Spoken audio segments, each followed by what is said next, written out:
बंदी छोड़ सतगुरु रामपाल जी परमेश्वर जी की जय हो। सत्साई भाई और बहनों, दया परमपिता परमेश्वर सतगुरु रामपाल जी भगवान की, जिनके विशेष आशीर्वाद से, जिनकी विशेष कृपा दृष्टि से आप और हम सभी भगत भाई बहन यथार्थ बोध के सरलार्थ के ऊपर वीडियो के माध्यम से बहुत कुछ भक्ति मार्ग के गूढ़ रहस्य समझते जा रहे हैं। भाई और बहनों, ये सारा का सारा श्रेय परम पूज्य परमेश्वर सतगुरु रामपाल जी परमेश्वर जी का है, क्योंकि जब तक परमेश्वर अपनी वाणियों को समझने की और समझाने की दया ना बख्शे, तब तक कोई भी जीव आत्मा, कोई भी प्राणी परमेश्वर के वचनों के ऊपर ना ही तो चल सकता है और ना ही समझ सकता है। सन 1994 से परम पूज्य परमेश्वर सतगुरु रामपाल जी अपने तत्व ज्ञान युक्त सत्संग कर रहे हैं। 2000 के बाद गुरुदेव भगवान ने बहुत सारी पुस्तकें भी लिखी, सैकड़ों की संख्या में। भाई और बहनों, आज तक कोई भी भगत भाई बहन जिस प्रकार से परमेश्वर जी ने साध संगति से जुड़ी हुई आत्माओं को निमित्त बनाया है, अपनी पुस्तकों के ऊपर वीडियो बनाकर भगत भाई बहनों को समझाने के लिए, उस प्रकार से आज तक गुरुदेव भगवान से जुड़े हुए सन 1994 से उनसे नाम दीक्षित, सदैव उनके साथ में रहने वाले, उनके परिवार वाले बड़े बड़े कोऑर्डिनेटर, कोई भी भगत भाई आज तक इस प्रकार से संगत को समझाने की दृष्टि से वीडियो नहीं बना पाए। तो ये जिसके ऊपर परमेश्वर की रजा होती है, जिस आत्मा को परमात्मा ने निमित्त बनाना होता है, जिस दो कोटि के जीव को परमात्मा ने सेवा बख्शनी होती है, परमेश्वर उसी के ऊपर रजा करते हैं। तो ये सारी की सारी मेहर, सारी की सारी दया सतगुरु रामपाल जी परमेश्वर जी की है। जिस प्रकार 650 साल पहले जब परमात्मा बनारस के काशी में प्रकट हुए थे, बहुत सारी उस समय परमेश्वर जी ने लीलाएं की। एक समय उनकी लीलाओं में जिक्र आता है, गुरुदेव भगवान हमें बताते हैं कि बनारस के तोताद्री शहर में पंडितों का भंडारा था और पंडितों ने पंडित रामानंद जी को भी इनवाइट किया, क्योंकि वो वेल नोन थे। उन पंडितों को ये भी पता था कि अगर रामानंद जी को आमंत्रित करेंगे तो साथ में उसका शिष्य कबीर भी आएगा, और उस समय छुआछात बहुत ज़्यादा थी। कबीर जी धाणक यानी जुलाहा जाति से संबंधित अपना कार्य किया करते थे। वैसे तो परमेश्वर की कोई जाति नहीं है, ना होती है, लेकिन लीला परमात्मा जिस वर्ण के अंतर्गत कर रहे थे वो जुलाहा वर्ण था, धाणक वर्ण था। तो पंडितों ने सोचा, भाई अगर रामानंद जी आएंगे तो साथ में कबीर भी आएगा, और कबीर अगर पंडितों के भंडारे में खाना खाएगा तो हमारा तो धर्म ही भ्रष्ट हो जाएगा। तो उन्होंने एक युक्ति सोची कि ऐसा करते हैं, पंडितों के भंडारे में जो भी खाना खाए उससे पहले उससे चारों वेदों के 4 श्लोक पूछना, और जो व्यक्ति संस्कृत में चारों श्लोक बता दे उसी को अंदर आने की अनुमति देना। उनको पता था कि भाई कबीर तो अनपढ़ है, अक्षर ज्ञान युक्त नहीं है, वो संस्कृत नहीं जानता है, वो सुना नहीं पाएगा, तो आफत टल जाएगी। उन्होंने ऐसा ही किया। जब परमात्मा कबीर जी, जो कि विद्वानों के विद्वान हैं, पंडितों के पंडित हैं, पूरे विश्व की, पूरी सृष्टि की, मनुष्य और देवताओं की तो छोड़िए, पशु पक्षियों तक की भी भाषा का जिन्हें ज्ञान है, जब वे परमेश्वर अपने मुंह बोले गुरु रामानंद जी के साथ में भंडारे में गए, तो पंडितों ने तो वही शर्त रख दी कि भाई कबीर 4 श्लोक सुना चारों वेदों के, उसके बाद ही अंदर एंट्री होगी। तो परमात्मा थे। पास में ही एक भैंसाराम, एक झोटा घास चर रहा था। परमात्मा ने उसको इशारा किया, वो झोटा परमात्मा के पास में आके खड़ा हो गया, अगले आदेश की प्रतीक्षा। परमेश्वर जी ने कहा कि भाई झोटा राम, इन पंडितों को चारों वेदों के 4 श्लोक सुना दे। और परमेश्वर ने उसकी पीठ पर थप्पी मारी। भैंसाराम ने तुरंत चारों वेदों के 4 श्लोक संस्कृत में, मनुष्य भाषा में सुना दिए। परमेश्वर ने कहा, भाई जोटाराम, कहीं पंडितों को मन में शंका ना रह जाए, इन चारों मंत्रों का हिंदी अनुवाद भी कर दे।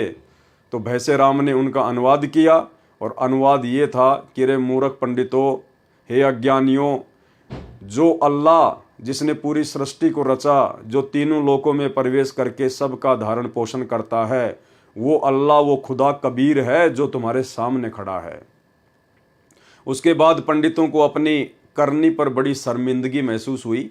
उन्होंने परमात्मा से माफ़ी मांगी और काफ़ी संख्या में इस चमत्कार को देखकर लोगों ने परमात्मा की शरण भी ग्रहण की। तो भाइयों और बहनों, जब 650 साल पहले परमात्मा जब इस पृथ्वी पर करोड़ों की संख्या में मनुष्य थे और 64 लाख की संख्या में उनके शिष्य थे, उनको वेदों के 4 श्लोक उन पंडितों को सुनाने के लिए निमित्त ना बनाकर एक जानवर को निमित्त बनाया। तो वर्तमान में तो हम मनुष्यधारी हैं, परमात्मा की शरण में हैं, उनके शिष्य हैं। आज यदि परमात्मा हमें ये सेवा दे रहे हैं तो आप और हमारे लिए बड़े सौभाग्य की बात है।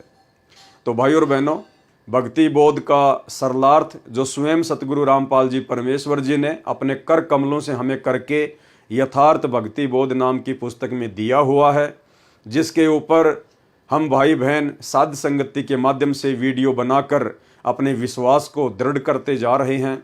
37 पेज तक ये कंप्लीट हो चुका है। अब इसके आगे आज हम शुरू करेंगे। भाई और बहनों, ये वाणियाँ जो परमपिता परमेश्वर जी के मुख कमल से उच्चारित हैं, ये भले ही हिंदी में हैं और क्षेत्रीय भाषा में हैं, परंतु इनका जो रहस्य है, इनका जो सार है, वो वेद और गीता जी से भी गहरा है। तो कई बार हम इन वाणियों का जो सरलार्थ गुरुदेव ने किया हुआ है, हम उसको पढ़ चुके हैं पहले भी, लेकिन हमें याद नहीं रहता है। तो इसका मतलब ये नहीं है कि यदि हमें वाणियों का सरलार्थ याद नहीं होगा तो हम जो 3 समय का पाठ करते हैं तो हमें उन पाठ का लाभ नहीं मिलेगा। ऐसा बिल्कुल भी नहीं है। परमेश्वर की वाणियाँ स्वयं सिद्ध हैं। आदरणीय गरीबदास जी महाराज जी के सदग्रंथ साहिब से निकाली गई ये वाणियाँ स्वयं सिद्ध हैं। स्वयं सिद्ध का मतलब होता है जिस प्रकार डॉक्टर मरीज को कैप्सूल देता है या टैबलेट देता है, तो मरीज को नहीं पता उस कैप्सूल के अंदर क्या है, लेकिन डॉक्टर ने जिस रोग के लिए वो कैप्सूल बनाया गया है वो परफेक्ट रूप से बनाया है। अब वो मरीज चाहे उसको खोल कर देखे या ना देखे, चाहे उसकी जांच करे या ना करे, उसने तो अपना काम उस रोग पर करना ही करना है। तो इसी प्रकार परमेश्वर की जो वाणियाँ हैं, जिनके ऊपर हम वीडियो बना रहे हैं, परमेश्वर जी ने जिनका सरलार्थ किया हुआ है, ये वाणियाँ स्वयं सिद्ध हैं। जिन वाणियों को हम 3 समय की आरतियों के माध्यम से पाठ करते हैं, उच्चारित करते हैं प्रतिदिन, तो भले ही हमें इन वाणियों का यथार्थ सरलार्थ ज्ञान नहीं है, हमें इनके यथार्थ अनुवाद का ज्ञान नहीं है, लेकिन जब हम तीनों समय की आरतियों के रूप में इनका पाठ करते हैं प्रतिदिन, तो वाणियाँ अपना कंप्लीट काम करती हैं। ये वाणियाँ स्वयं सिद्ध हैं।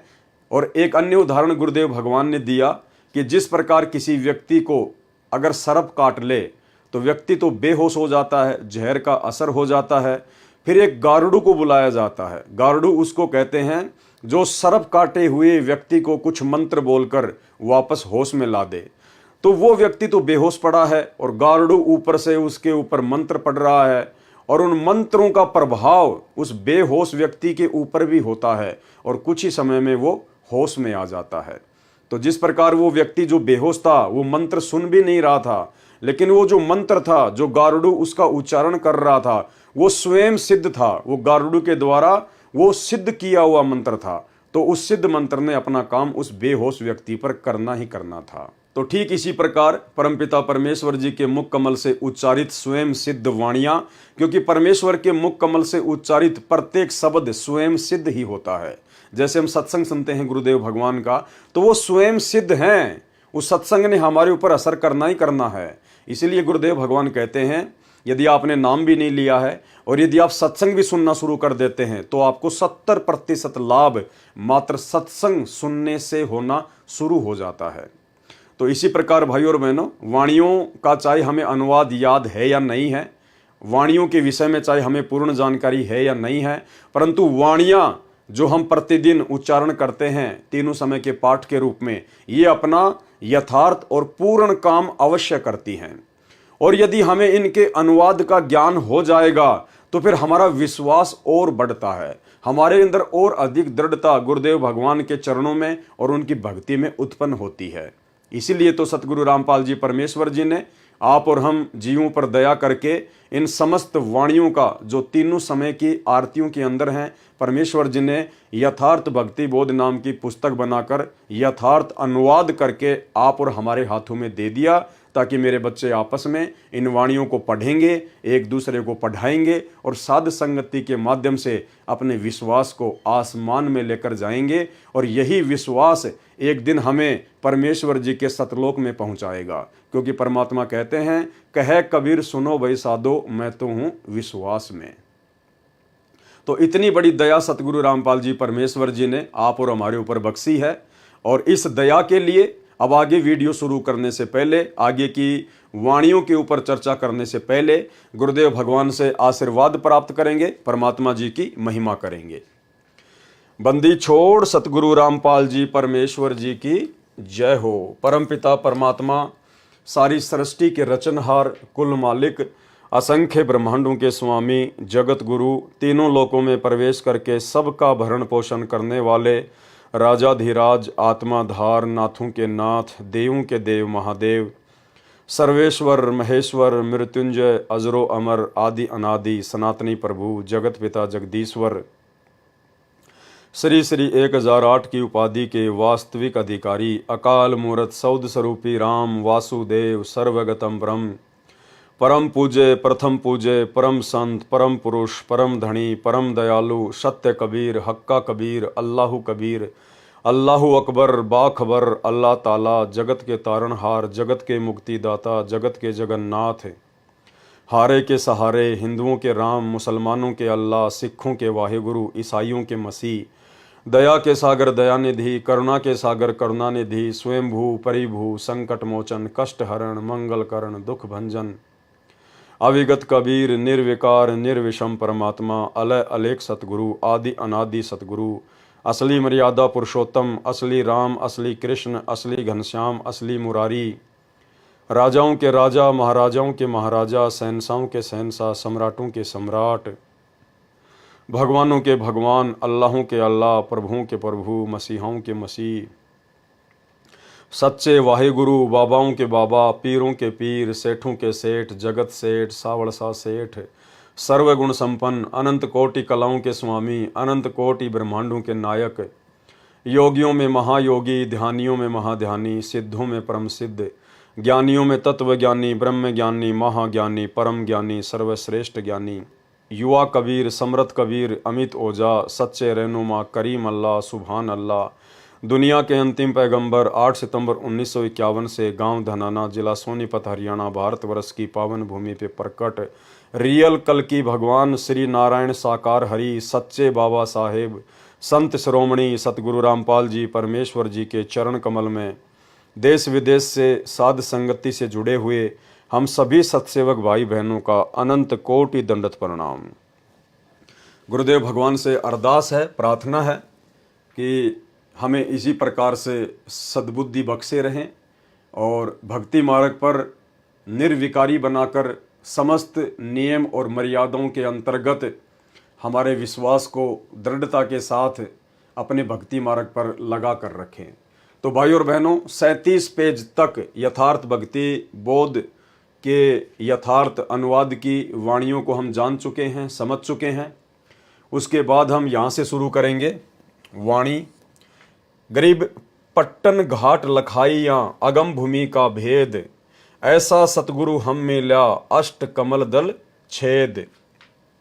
पट्टन घाट लखाइयाँ, पट्टन घाट का मतलब होता है त्रिकुटी से ऊपर का लोक, यानी सतलोक लखाइयाँ, यानी उस सतगुरु ने मुझे सतलोक का रास्ता दिखाया, अगम भूमि का भेद, और मुझे आगे की भूमि का भेद बताया, आगे का रास्ते का सतलोक का मुझे भेद बताया।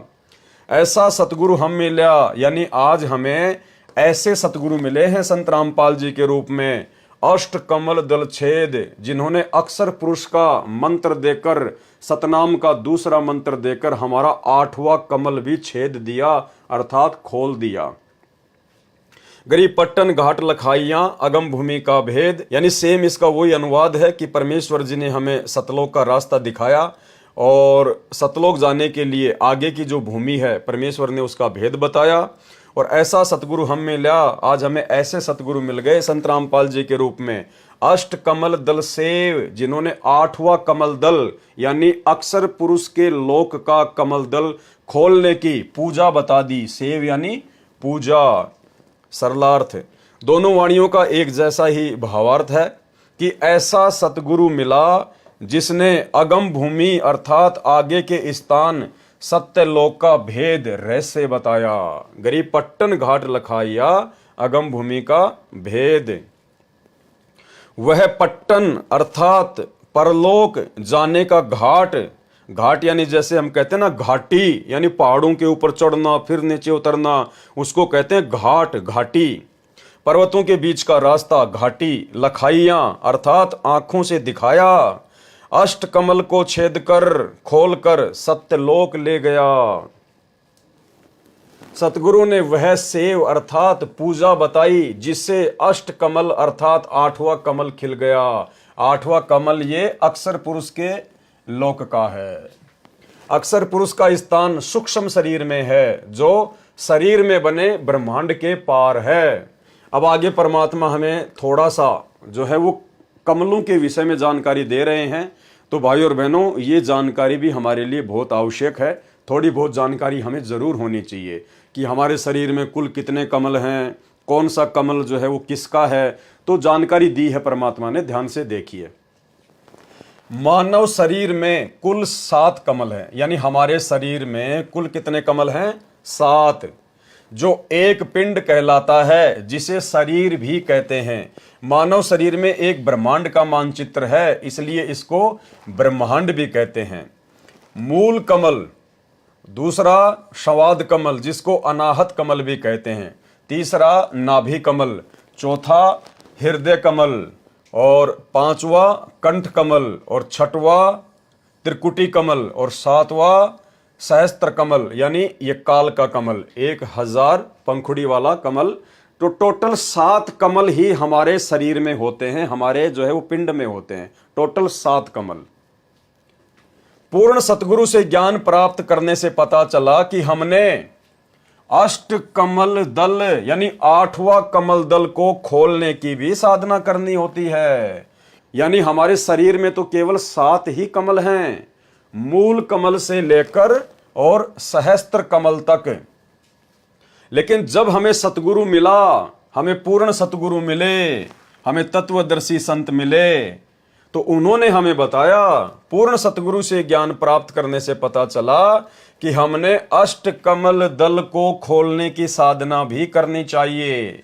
जबकि हकीकत तो यह है भाई और बहनों, सतगुरु रामपाल जी परमेश्वर जी के मिलने से पहले हमें तो मूल कमल का भी नहीं पता था, एक भी कमल का नहीं पता था कि कमल क्या होते हैं, कैसे खुलते हैं, कौन कौन से देवता शरीर में विराजमान हैं, कुछ नहीं पता था। अगर कुछ पता था तो केवल इतना पता था कि सुबह नहा धो के खाना खा के घर से निकलना है और सारा दिन 2 के 4 कमाने हैं और वापस घर में शाम को एंट्री करनी है, खा के सो जाना है, फिर सुबह वापस मार्केट में निकलना है। इससे ज़्यादा भक्ति, भगवान का, साधना का, कमलों का, पिंड का, ब्रह्मांड का कुछ भी ज्ञान नहीं था।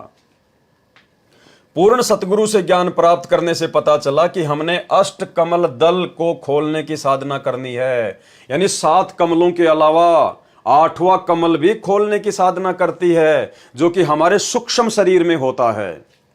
तब पूर्ण मोक्ष का मार्ग स्पष्ट होगा। अष्ट कमल दल 8वां कमल है। अष्ट कमल दल यानी 8वां कमल, इसमें अक्षर पुरुष का वास है। 8वें कमल में, अष्ट कमल दल में किसका वास है? अक्षर पुरुष का। इसके पश्चात अर्थात इसके ऊपर 9वां कमल है। अक्षर पुरुष के 8वें कमल के ऊपर फिर 9वां कमल है, और 9वां कमल क्या है? सतलोक। 9 कमल दल है, इसमें परम अक्षर ब्रह्म का वास है, अर्थात सत्यलोक। यानी सतलोक जाने के लिए 9वां कमल दल खोलना पड़ेगा। और वो 9वां कमल दल किससे खुलेगा? सार नाम से खुलेगा, सार शब्द से खुलेगा। और ये जो 8वां कमल है अक्षर पुरुष का, ये किससे खुलेगा? यानी हमें जो सतनाम देते हैं परमात्मा, जिसमें 2 मंत्र देते हैं। एक मंत्र तो काल का, काल के ओम मंत्र से तो खुलेगा ये काल का सहस्त्र कमल, और सतनाम के अंदर जो दूसरा मंत्र है अक्षर पुरुष का, उससे खुलेगा 8वां कमल, और उसके बाद 9वां कमल जो कि पूर्ण परमात्मा का है, ये कमल खुलेगा फिर सार नाम से, सार शब्द से। तो ये जानकारी भी आप और हमारे को होनी बहुत जरूरी है। वाणी, गरीब परपट्टन की पीठ में सतगुरु ले गया मोहे, सिर साटे सौदा हुआ अगली पिछली खोई। परपट्टन की पीठ में यानी सतलोक जाने वाले रास्ते में, जहां पर एक दुकान है, जहां पर एक बाजार लगता है। तो सतलोक जाएंगे तो बाजार कहां लगता है? क्या बताया परमात्मा ने कि सबसे बड़ा बखेड़ा होगा त्रिकुटी पर। तो त्रिकुटी वो बाजार है, वो पीठ है, वो दुकान है।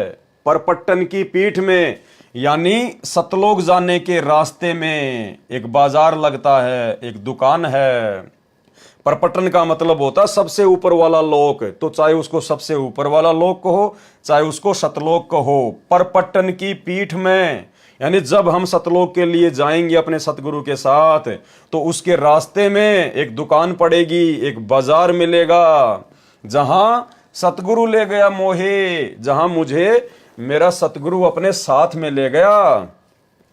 सिर साटे सौदा हुआ अगली पिछली खोई। सिर साटे सौदा हुआ और अगली पिछली खोई। अगली पिछली का मतलब परमात्मा ने बताया कि हमारे शरीर में जो ये सातों जो ये कमल हैं, जिनकी हमने साधना की है, मूल कमल से लेकर और ये सहस्त्र कमल तक की, तो ये सारी की सारी जो कमाई है, ये हम वहां पर जमा करवा देंगे, अगली और पिछली। तो परमात्मा क्या कह रहे हैं? मूल कमल से लेकर त्रिकुटी तक की जो कमाई है, वो तो है हमारी पिछली कमाई, और जो ये सहस्त्र कमल की जो कमाई है ओम नाम की, ये है अगली कमाई। तो ये अगली और पिछली सारी की सारी जो कमाई है, ये हम त्रिकुटी पर अपने सतगुरु के साथ जाकर जमा करवा देंगे। गरीब परपट्टन की पीठ में सतगुरु ले गया मोहे, सिर साटे सौदा हुआ और अगली पिछली खोही। सरलार्थ, परपट्टन अर्थात परलोक जाने के मार्ग में, पीठ अर्थात दुकान में सतगुरु मुझे ले गया, यानी धर्मराज के दरबार में ले गए। सिर साटे सौदा हुआ अगली पिछली खोही, जिसमें सत्य साधना करने वाला साधक अपना जीवन पूरा करके भक्ति करता हुआ शरीर छोड़कर जाता है, तो वह जो साधना सतगुरु स्वयं परमेश्वर जी ने गुरु रूप में प्रकट होकर, यानी परमेश्वर स्वयं ही गुरु रूप में प्रकट होकर, सतगुरु रूप में प्रकट होकर जिसने हमें वो साधना बताई, तो वह जो साधना सतगुरु स्वयं परमेश्वर जी ने गुरु रूप में प्रकट होकर द्वारा बताई होती है, वह सभी कमलों की साधना मंत्रों से करता है। त्रिकुटी से नीचे के कमलों को पिछले कमल कहा है। त्रिकुटी से पीछे के जो कमल हैं उनको क्या कहा गया है? पिछले कमल, यानी अगली पिछली खोई, यानी अगली पिछली सारी कमाई हम वहां पे जमा करवा देंगे। तो क्या कह रहे हैं परमात्मा? त्रिकुटी कमल से नीचे के कमलों की जो कमाई होती है उसको कहते हैं पिछली कमाई, तो वो भी हम वहीं जमा करवा देंगे। और त्रिकुटी कमल से ऊपर की जो कमाई है सहस्त्र कमल की, क्योंकि त्रिकुटी कमल का कोई मंत्र नहीं होता है, त्रिकुटी कमल का परमात्मा ने कोई मंत्र नहीं बताया, तो मूल कमल से लेकर और कंठ कमल तक की जो कमाई है उसको परमात्मा ने बताया पिछली कमाई, तो वो कमाई भी हम धर्मराज के दरबार में जमा करा देंगे। और त्रिकुटी कमल से ऊपर फिर जो सहस्त्र कमल है काल की ओम नाम की कमाई, उसको परमात्मा ने बताया अगली कमाई, तो वो भी हम वहीं पे जमा करवा देंगे। तो वाणी क्या कह रही है? सिर साटे सौदा हुआ और अगली पिछली खोई, यानी आगे और पीछे की सारी जो कमाई है वो हम धर्मराज के दरबार में सतगुरु के साथ में जाके जमा करवा देंगे। त्रिकुटी से नीचे के कमलों को पिछले अर्थात नीचे के कमल कहा है, और त्रिकुटी तथा सहस्त्र कमल को अगले आगे ऊपर के कमल कहा है। यह एक ब्रह्मांड का वर्णन चल रहा है। जीवात्मा का निवास हृदय कमल में होता है। मृत्यु के उपरांत जीव शरीर त्यागने पर विवश होता है, सबसे पहले मूल कमल में जाता है। जीवात्मा सबसे पहले कहां जाती है? मूल कमल में जाती है। वहां पर मूल कमल की भक्ति जो साधक मंत्र से करता है कि कमाई वहीं छोड़ देता है। यानी जो गणेश जी की जो हम साधना करते हैं मूल कमल के माध्यम से, वो हम वहीं पे डिपॉजिट करवा देते हैं और अपना ऋण मुक्त प्रमाण पत्र प्राप्त करके स्वाद कमल में जाता है। फिर ब्रह्मा और सावित्री के लोक की जो कमाई है वो वहां सर्व साधना इस कमल की छोड़कर प्रमाण पत्र लेकर आगे नाभि कमल में, फिर हृदय कमल में तथा फिर कंठ कमल में जाकर साधना कमाई छोड़कर ऋण मुक्त प्रमाण पत्र प्राप्त करता हुआ त्रिकुटी कमल में जाता है। फिर कहां जाता है जीव? त्रिकुटी कमल में। त्रिकुटी कमल का कोई जाप मंत्र नहीं होता है। त्रिकुटी कमल का कोई जाप मंत्र नहीं होता है। फिर मूल कमल से कंठ कमल तक की साधना की कमाई भक्ति धन वहां छोड़कर आगे खाली होकर चला, उसे अगली पिछली कमाई खोई अर्थात समाप्त कर दी, हमने वहीं दान कर दी कि लो भाई तुम्हारी कमाई और हमें ऋण मुक्त करो। उपरोक्त कमलों से रास्ता प्राप्त करने के जो 5 नाम मंत्र हैं वह हमारा प्रथम मंत्र दीक्षा कहलाती है। यानी गुरुदेव भगवान कह रहे हैं कि मूल कमल से लेकर और ये कंठ कमल तक की जो कमाई है, जो मंत्र है, ये क्या कहलाती है? प्रथम नाम दीक्षा कहलाती है। दूसरा दीक्षा मंत्र सत्य नाम कहा जाता है, सतनाम, जिसमें 2 नाम होते हैं, ओम प्लस तत् सांकेतिक है। ओम यह ब्रह्म का जाप है। सहस्त्र कमल की कमाई भक्ति धन है। यानी ओम नाम की जो कमाई है वो 7वें कमल की है, सहस्त्र कमल की है। 1000 पंखुड़ियों का जो कमल है ये किसका है? काल का कमल है। तो ओम नाम की जो कमाई है वो हम इस काल को सौंप देते हैं। सहस्त्र कमल की कमाई है, भक्ति धन है। गीता अध्याय 8 श्लोक 13 में कहा है कि मुझ ब्रह्म का केवल एक ओम अक्षर है, इसे ब्रह्मलोक प्राप्त होता है। जो साधक सतगुरु से तत्व ज्ञान समझ लेता है वह केवल जरा मरण अर्थात वृद्ध अवस्था तथा मृत्यु के दुख से छूटने का ही प्रयत्न करता है। गीता अध्याय 18 श्लोक 66 में कहा है कि मेरे यानी ब्रह्म के सर्व धार्मिक कर्म अर्थात साधना मुझ में छोड़कर तू केवल उस एक सर्वशक्तिमान परमात्मा की शरण में जा। कौन है सर्वशक्तिमान परमात्मा? सतगुरु रामपाल जी परमेश्वर, असली कबीर देव भगवान। ये है वो सर्वशक्तिमान परमात्मा जिसकी शरण में जाने के लिए ब्रह्म कह रहा है, काल कह रहा है, मैं तुझे सर्व पापों से मुक्त कर दूंगा, तू चिंता मत कर।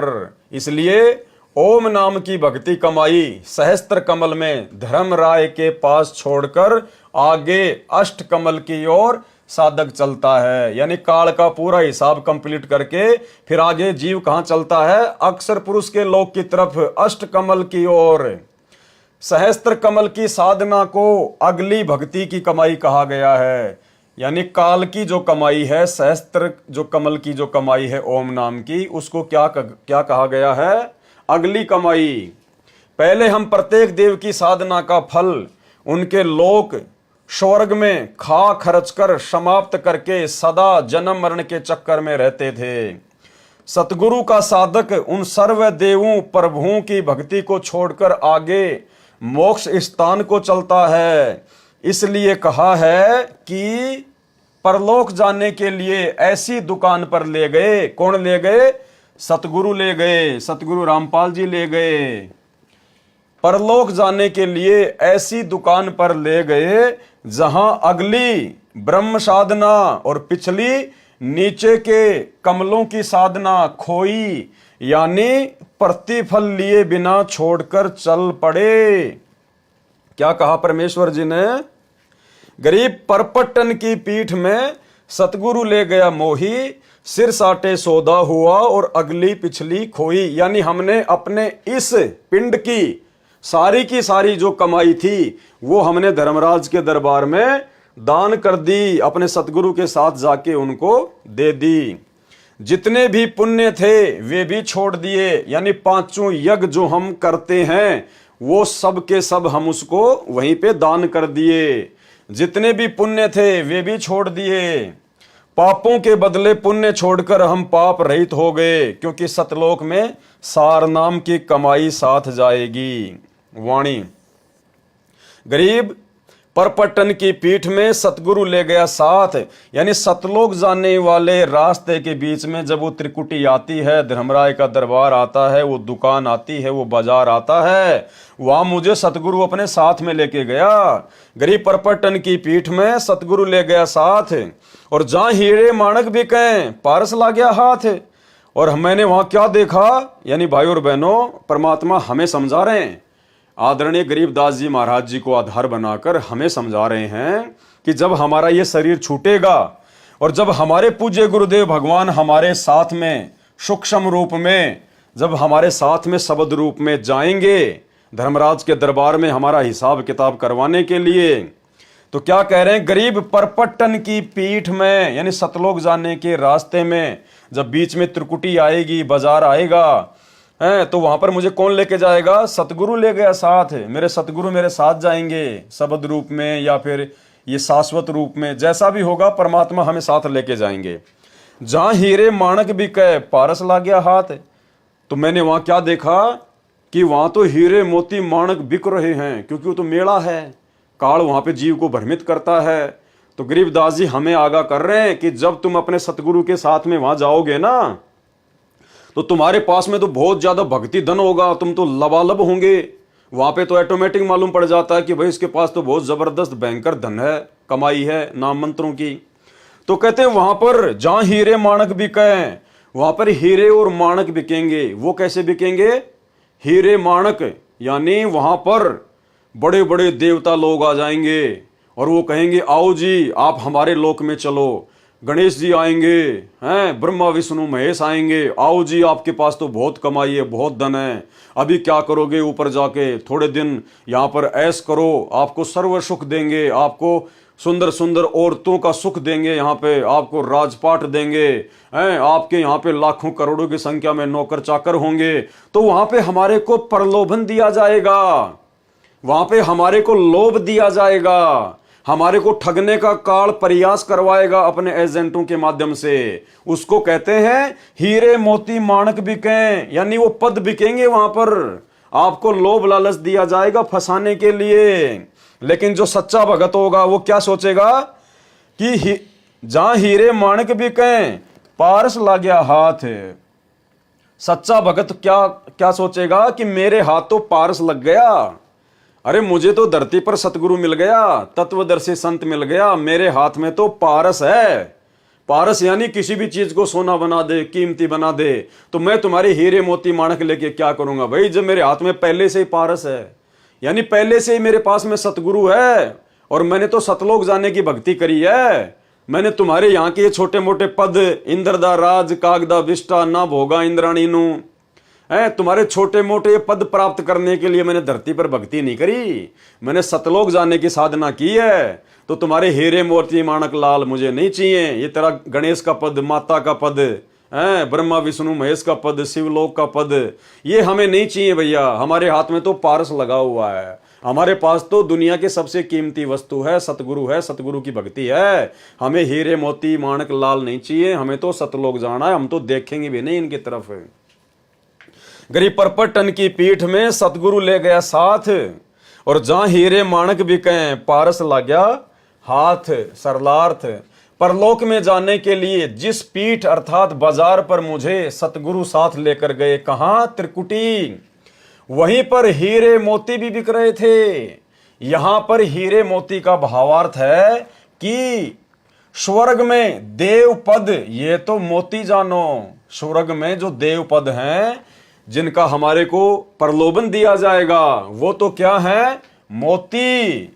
तथा ब्रह्मलोक में यानी महास्वर्ग में जो देव पद हैं उनको जानो हीरे। भावार्थ है कि हम अपनी भक्ति कमाई धन से देव पद भी प्राप्त कर सकते हैं। अन्य भगत ऐसा कर रहे थे, परंतु मेरे हाथों पारस लग गया। पारस का तात्पर्य सार शब्द, सार नाम, जिससे स्वयं तो महिमावान हुआ, अन्य भक्तों को भी पारस रूपी सार नाम व सत्य नाम देकर भक्ति धन के धनी बनाए। पारस एक पत्थर जैसा होता है। यदि पारस से लोहे का गार्टर एक सिरे से स्पर्श हो जाए तो पूरा गार्टर चाहे 15 फुट लंबा हो, सोना यानी गोल्ड बन जाता है। मुझे पारस जैसा मोक्ष मंत्र मिला है, जिससे सतलोक परम पद मिला, फिर कभी जन्म मरण नहीं होगा। और उस सतलोक में जाने के बाद फिर हमारे को वह सर्व सुख मिलेंगे, सर्व सुविधाएं मिलेंगी। जो सुख और सुविधाएं इस देवलोक में और ब्रह्मलोक में जिसका हमारे को लालच दिया जाएगा, उनमें तो देखने को भी नहीं मिलती। चार मुक्ति जहां चंपी करती, माया हो रही दासी। यानी ब्रह्मा विष्णु महेश के पास केवल 4 मुक्ति हैं।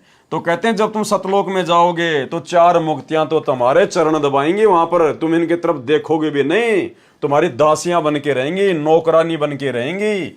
माया हो रही दासी और दास गरीब अभय पद पर से मिले राम अविनाशी, और परमात्मा मिलेगा वो अलग।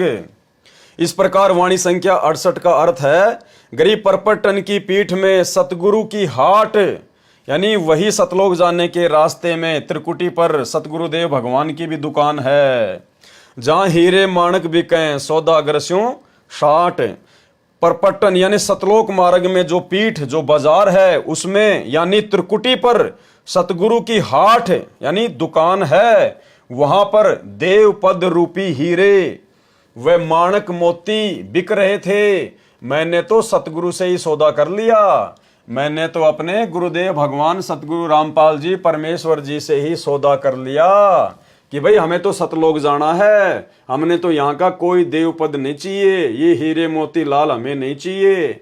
हमारे गुरुजी ने इनके थोतेपन के बारे में, हमारे गुरुजी ने इनकी हकीकत के बारे में हमें धरती पर सब कुछ बता दिया था कि भाई वहां का सुख भी झूठा है, केवल जीव को फंसाने के लिए काल प्रलोभन देता है, और फिर वापस जब उसकी कमाई समाप्त हो जाएगी तो हमारे गुरुजी ने बताया कि ब्रह्मलोक में गए हुए साधक भी, जो कि सबसे अंतिम उपलब्धि है 21 ब्रह्मांड की, तो गीता के अध्याय 8 श्लोक 16 में हमें गुरुजी ने बताया कि ब्रह्मलोक पर्यंत साधक फिर वापस नीचे आते हैं, गधे कुत्ते सूअर बनते हैं। तो भाई हमें हीरे मोती लाल नहीं चाहिए, हमें देवपद नहीं चाहिए। हमने तो अपने गुरुदेव भगवान सतगुरु रामपाल जी से सौदा कर लिया, एग्रीमेंट कर लिया, व्यापार कर लिया सतलोक जाने का, उनसे मेल हो गया, सतगुरु से हिस्सा पार्टनरशिप कर ली सतलोक में जाने की। हम तो सतलोक जाएंगे।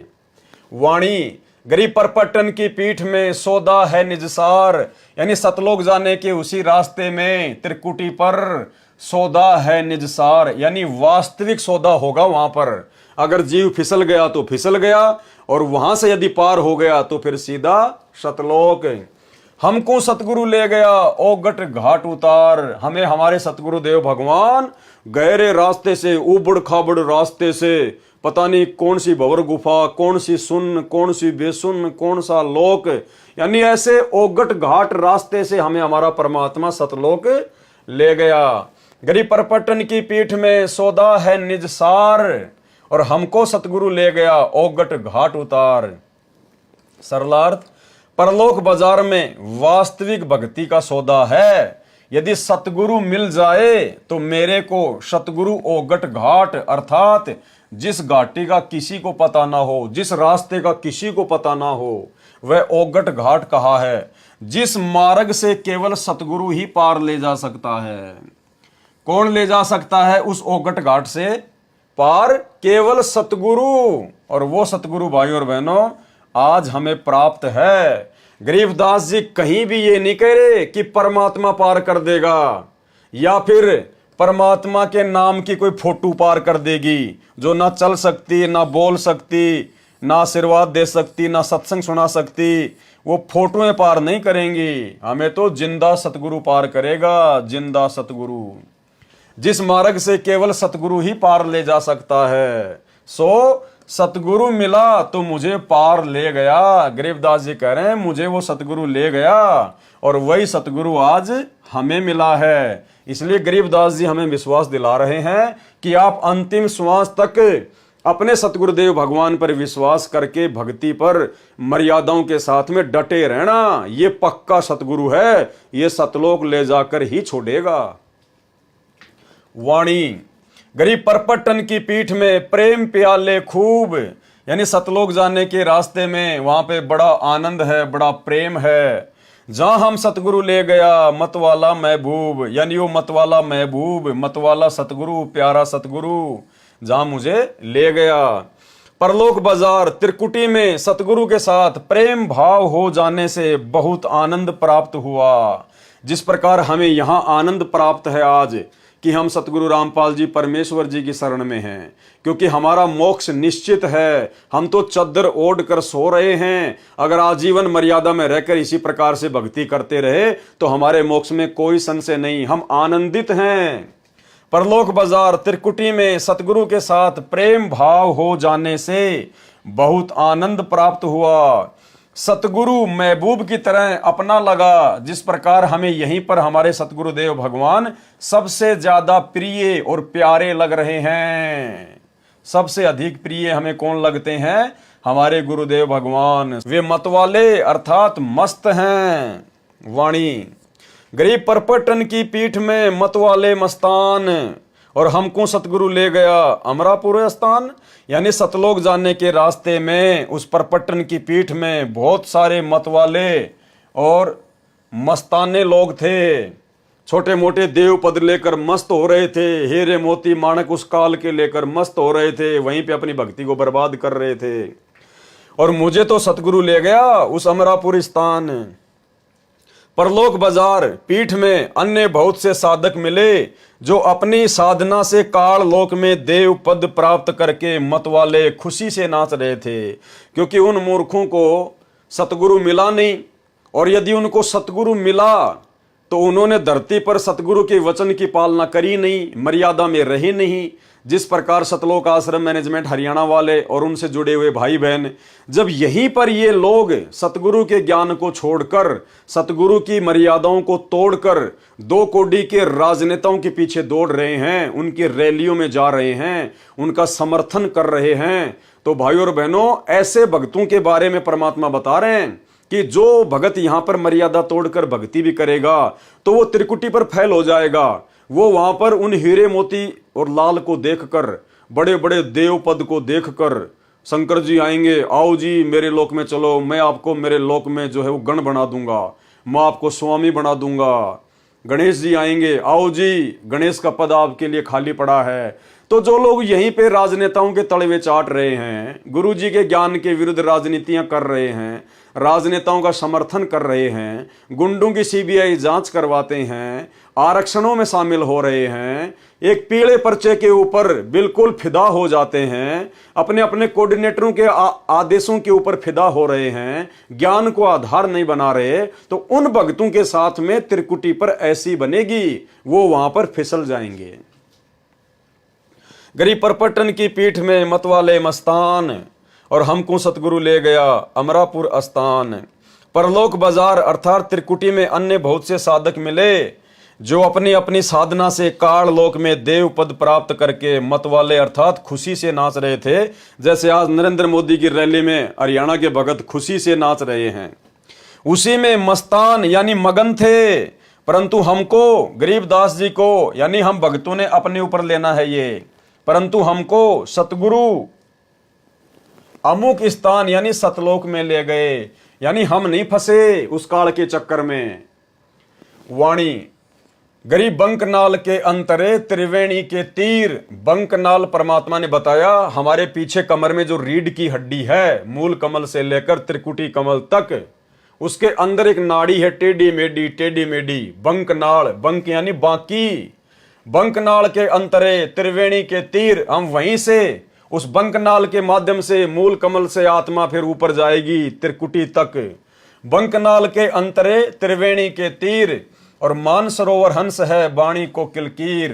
वहां पर जब हम मानसरोवर में जाएंगे, परमात्मा हमें लेकर जाएंगे, तो वहां पर परमात्मा भक्तों की छटनी करेंगे मानसरोवर पर। वाणी कोकिल कीर, वहां भक्तों की वाणी से, उनके विचारों से पहचाना जाएगा कि कौन तो जो है वो कौवा है, कीर यानी कौवा, और कौन भगत कोयल है, कोकिल यानी कोयल, यानी किस भगत ने मर्यादा निभाई है और किस भगत ने धरती पर मर्यादा तोड़ी है, कौन भगत सतलोक जानने के योग्य हुआ है और कौन भगत अभी वापस काल लोक में ही रहने के लायक है। तो ये छटनी फिर परमात्मा लास्ट कहां करेगा? मानसरोवर पर ले जाकर। सरलार्थ, मानव शरीर में रीढ़ की हड्डी के अंदर की ओर, उसके साथ टेढ़ी मेढ़ी एक नाड़ी रीढ़ की हड्डी के निचले सिरे से, जो गुदा के पास रीढ़ की हड्डी का अंत है, त्रिकुटी जो आंखों के पीछे है, यहां वहां तक जाती है, उसे बंक नाल अर्थात टेढ़ी मेढ़ी नाल नाड़ी कहते हैं। मूल कमल से यानी गणेश जी के मूल कमल से त्रिवेणी तक, त्रिकुटी के आगे 3 रास्ते होते हैं, उसे त्रिवेणी कहा जाता है। तब साधक अपनी भक्ति कमाई से जाता है, सूक्ष्म रूप में सतगुरु साथ रहता है, यानी सतगुरुदेव भगवान सतगुरु रामपाल जी सूक्ष्म रूप में हमारे साथ में रहेंगे। त्रिकुटी पर जाकर परमात्मा गुरु रूप में दर्शन देता है, यानी फिर त्रिकुटी पर परमेश्वर हमें दर्शन देंगे। कौन? सतगुरु रामपाल जी परमेश्वर, क्योंकि धरती पर भी परमात्मा सतगुरु रूप में है और त्रिकुटी पर भी परमात्मा सतगुरु रूप में ही रहेंगे। त्रिकुटी पर जाकर परमात्मा गुरु रूप में दर्शन देता है। बंकनाल के अंदर से त्रिवेणी के किनारे चले गए, यानी बंकनाल के अंतरे त्रिवेणी के तीर, यानी हम त्रिकुटी के लास्ट सिरे पे चले गए। त्रिकुटी पर जाकर परमात्मा गुरु रूप में दर्शन देता है। बंकनाल के अंदर से त्रिवेणी के किनारे चले गए, वहां पर मानो मानसरोवर जैसा स्थान है। वहां क्या है? मानसरोवर जैसा स्थान। मानसरोवर हंस है, जैसे सरोवर पर हंस पक्षी भी होते हैं और बगुले भी होते हैं। हंस पक्षी मोती खाते हैं, बगुले मछली खाते हैं। दोनों हंस तथा बगुला देखने में एक जैसे लगते हैं, परंतु उनके आहार से पता चलता है कि हंस कौन सा है और बगुला कौन सा है। इसी प्रकार वहां पर उपस्थित सतगुरु के हंस यानी सतगुरु के भगत, सत्य पुरुष की भक्ति करने वाले तथा काल के पुजारी दोनों भगत दिखाई देते हैं, परंतु उनके ज्ञान से अंतर पता चलता है। जब वे ज्ञान की वाणी बोलते हैं, उनमें इतना अंतर होता है जैसे कोकिल अर्थात कोयल तथा कीर अर्थात कौवे की बोली में अंतर होता है। यानी जो भगत मर्यादा तोड़कर भक्ति करता है वो काल की ही भक्ति कर रहा है। परमात्मा के कहने का मतलब ये है। और वहां जाकर परमात्मा फिर उनकी छटनी कर देगा। अन्यथा दूसरे पंथों के भक्तों से हमारे गुरु जी का क्या लेना देना? वो तो अपनी कमाई जाएंगे, अपने रास्ते जाएंगे। यहां धरती पर जो सतगुरु का भगत भी होगा और जो मर्यादा तोड़कर भक्ति करेगा, तो समझो वो काल की ही भक्ति कर रहा है। परमात्मा उसको वहां पर छांटकर अलग कर देगा। वाणी गरीब बंकनाल के अंतरे त्रिवेणी के तीर, यानी उसी बंकनाल यानी टेढ़ी मेढ़ी नाड़ी के माध्यम से हम उस त्रिकुटी के किनारे जाएंगे। बंकनाल के अंतरे त्रिवेणी के तीर, जहां हम सतगुरु ले गया चुए अमीरस सीर। सतगुरु बंकनाल के अंदर से त्रिवेणी के किनारे लेकर चले गए। उस त्रिवेणी पर सतगुरु के ज्ञान अमृत की अमृत रस रूपी खीर अर्थात दूध जैसा तत्व ज्ञान टपक रहा था। यानी बड़ा आनंद महसूस हो रहा था हमें वहां पर अपने सतगुरुदेव भगवान के साथ पाकर। वाणी गरीब बंकनाल के अंतरे त्रिवेणी के तीर, जहां हम सतगुरु ले गया बंदी छोड़ कबीर। वहां हमें कौन लेकर गया? सतगुरु लेकर गया। और सतगुरु कौन? बंदी छोड़ कबीर। तो हमारे गुरुदेव भगवान कौन हुए जो हमें वहां पर लेकर जाएंगे? बंदी छोड़ कबीर। जब गुरुजी ही बंदी छोड़ कबीर हैं, तो भाई फिर इस कबीर का हम क्या करें? इस नकली फोटो का हम क्या करें, जो ना तो हमारे साथ त्रिकुटी पर जाएगा, ना धर्मराज के दरबार में जाएगा, ना सतलोक लेकर जाएगा। तो इस फोटो को भगवान मान के फिर क्यों हम अपने असली भगवान को नाराज करें? गरीब बंकनाल के अंतरे त्रिवेणी के तीर, जहां हम सतगुरु ले गया बंदी छोड़ कबीर। सरलार्थ, सतगुरु बंकनाल के अंदर से त्रिवेणी के किनारे लेकर चले गए। कौन लेकर चले गए? सतगुरु लेकर चले गए। उस त्रिवेणी पर मुझे मेरे सतगुरु बंदी छोड़ कबीर जी लेकर गए थे। कौन लेकर गए थे? बंदी छोड़ कबीर जी। वाणी, गरीब भंवर गुफा में बैठकर अमी महारस जोख, ऐसा सतगुरु मिल गया सौदा रोकम रोक। रोकम रोक का मतलब होता है बिल्कुल पक्का सौदा हो गया हमारा तो पक्का सौदा हो गया, सतलोक जाकर ही रुकेंगे। उस त्रिवेणी से आगे 11वां द्वार पार करके 12वां द्वार पार किया। गरीब भंवर गुफा में बैठकर, भंवर गुफा कहां है? 12वें द्वार को पार करके आती है भंवर गुफा। तो क्या कह रहे हैं? गरीब भंवर गुफा में बैठकर अमी महारस जोख, यानी हम वो अमृत जैसा वो पदार्थ जो सतगुरु ने हमें पिलाया, हम वहां पर बड़े आनंदित होकर पी रहे थे, बड़ा आनंद आ रहा था भंवर गुफा में बैठकर। और ऐसा सतगुरु मिल गया सौदा रोकम रोक। हमें तो संत रामपाल जी के रूप में ऐसे सतगुरु मिल गए जिन्होंने हमारा बिल्कुल पक्का सौदा कर दिया, सतलोक जाने का सौदा बिल्कुल पक्का कर दिया। उस त्रिवेणी से आगे 11वां द्वार पार करके 12वां द्वार पार किया और भंवर गुफा में सतगुरु ले गए। वहां बैठकर अमी यानी अमृत, महारस, महा आनंद, जोक अर्थात पानी पिया। भावार्थ है कि वहां अनोखा आनंद महसूस हुआ भंवर गुफा में सतगुरु के साथ में, क्योंकि हम सतलोक के बेहद नजदीक थे, इसलिए हम भंवर गुफा में बड़े आनंदित महसूस करते हैं अपने आप को। ऐसा सतगुरु मिला जिसने सत्य साधना की इतनी कमाई करा दी कि रास्ते में सब कमलों में सौदा रोकम रोक, नगदा नगदी कैस किया। यानी सभी देवी देवताओं का जो हम साधना किया करते थे, मूल कमल में गणेश जी की, स्वाद कमल में ब्रह्मा शांतरी जी की, नाभि कमल में विष्णु लक्ष्मी जी की, हृदय कमल में शिव जी पार्वती जी की, कंठ कमल में माता जी की। तो कहते हैं हमें ऐसा सदगुरु मिल गया जिसने हमारी कमाई बिल्कुल कंप्लीट करा दी, और वो कमाई उनको देके देवी देवताओं को, और हमारा जो सौदा था बिल्कुल रोकम रोक कर दिया। हरियाणा में रोकम रोक का मतलब होता है बिल्कुल पक्का रजिस्ट्री हो जाना। वाणी, गरीब भंवर गुफा में बैठकर अमी महारस तोल, ऐसा सतगुरु मिल गया बज्र पोल दई खोल। बज्र पोल यानी वो ताला, वो द्वार जिसे कोई नहीं खोल सकता, सतगुरु ने पल में खोल दिया। बज्र पोल दई खोल। सरलार्थ, भंवर गुफा में अपनी भक्ति की धनराशि से सत्यलोक का सुख तुलवाया अर्थात प्राप्त किया। फिर सतगुरु साथ रहे, उन्होंने प्रत्येक द्वार पर लगे दृढ़ ताले वज्र पोल खोल दिए। पोल मानी खाली स्थान जो ढका हुआ हो, उसी को पोल अर्थात साहूकारों का घर जिसमें मेहमान बैठा करते थे, केवल नर मानव बैठा करते थे, उसे पोली अर्थात दहलीज कहते हैं, कहा करते, जो अब समाप्त प्राय हो चुकी है। सतगुरु ने उस पोली का द्वार खोल दिया अर्थात परमात्मा ने वो सारे दरवाजे खोल दिए। वाणी, गरीब भंवर गुफा में बैठकर अमी महारस जोख, यानी उस भंवर गुफा में बैठकर सतगुरु के साथ में हमने वो अमृत जैसा वो पदार्थ पिया, और ऐसा सतगुरु मिल गया, ले गया हम परलोक, हमारे को सतलोक में ले गया, हमें ऐसा सतगुरु मिल गया। भंवर गुफा में अमृत रस पिया अर्थात आनंद का अनुभव हुआ, और ऐसा सतगुरु मिला जो हमको परलोक अर्थात सतलोक में ले गया। गरीबदास जी आप और हमारा विश्वास दृढ़ कर रहे हैं कि भैया मैंने जो रिहर्सल की है वो पक्कम पक्की है, और तुम्हें वही सतगुरु मिल गया आज।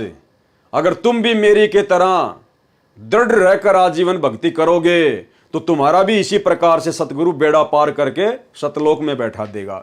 तो ये आप और हमें विश्वास दिलाने के लिए, आप और हमें सतगुरु रामपाल जी परमेश्वर जी की भक्ति पर दृढ़ करने के लिए ये इतनी वाणियां गरीबदास जी महाराज जी ने लिखी, और सतगुरु रामपाल जी परमेश्वर जी ने इनका यथार्थ अनुवाद करके हमारे हाथों में दी।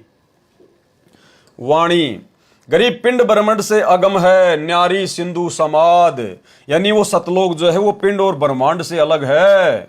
पिंड मानी ये शरीर और ब्रह्मांड मानी काल के 21 ब्रह्मांड, वो इनसे आगे है। न्यारी सिंधु समाध, उसको तो सहज समाधि से प्राप्त किया जा सकता है। न्यारी मानी अलग ही और समाध मानी समाधि से। ऐसा सतगुरु मिल गया देखा अगम अगाध। परमात्मा का स्थान इस पिंड अर्थात शरीर में नहीं देखा जा सकता, वह ब्रह्मांड से भिन्न है। उसके लिए सहज समाधि लगानी पड़ती है। सहज समाधि यानी सतगुरु रामपाल जी परमेश्वर जी ने हमें जो भक्ति दी है, जो मंत्र दिए हैं, वो हमारी सहज समाधि है, जो विधि हमें बताई है।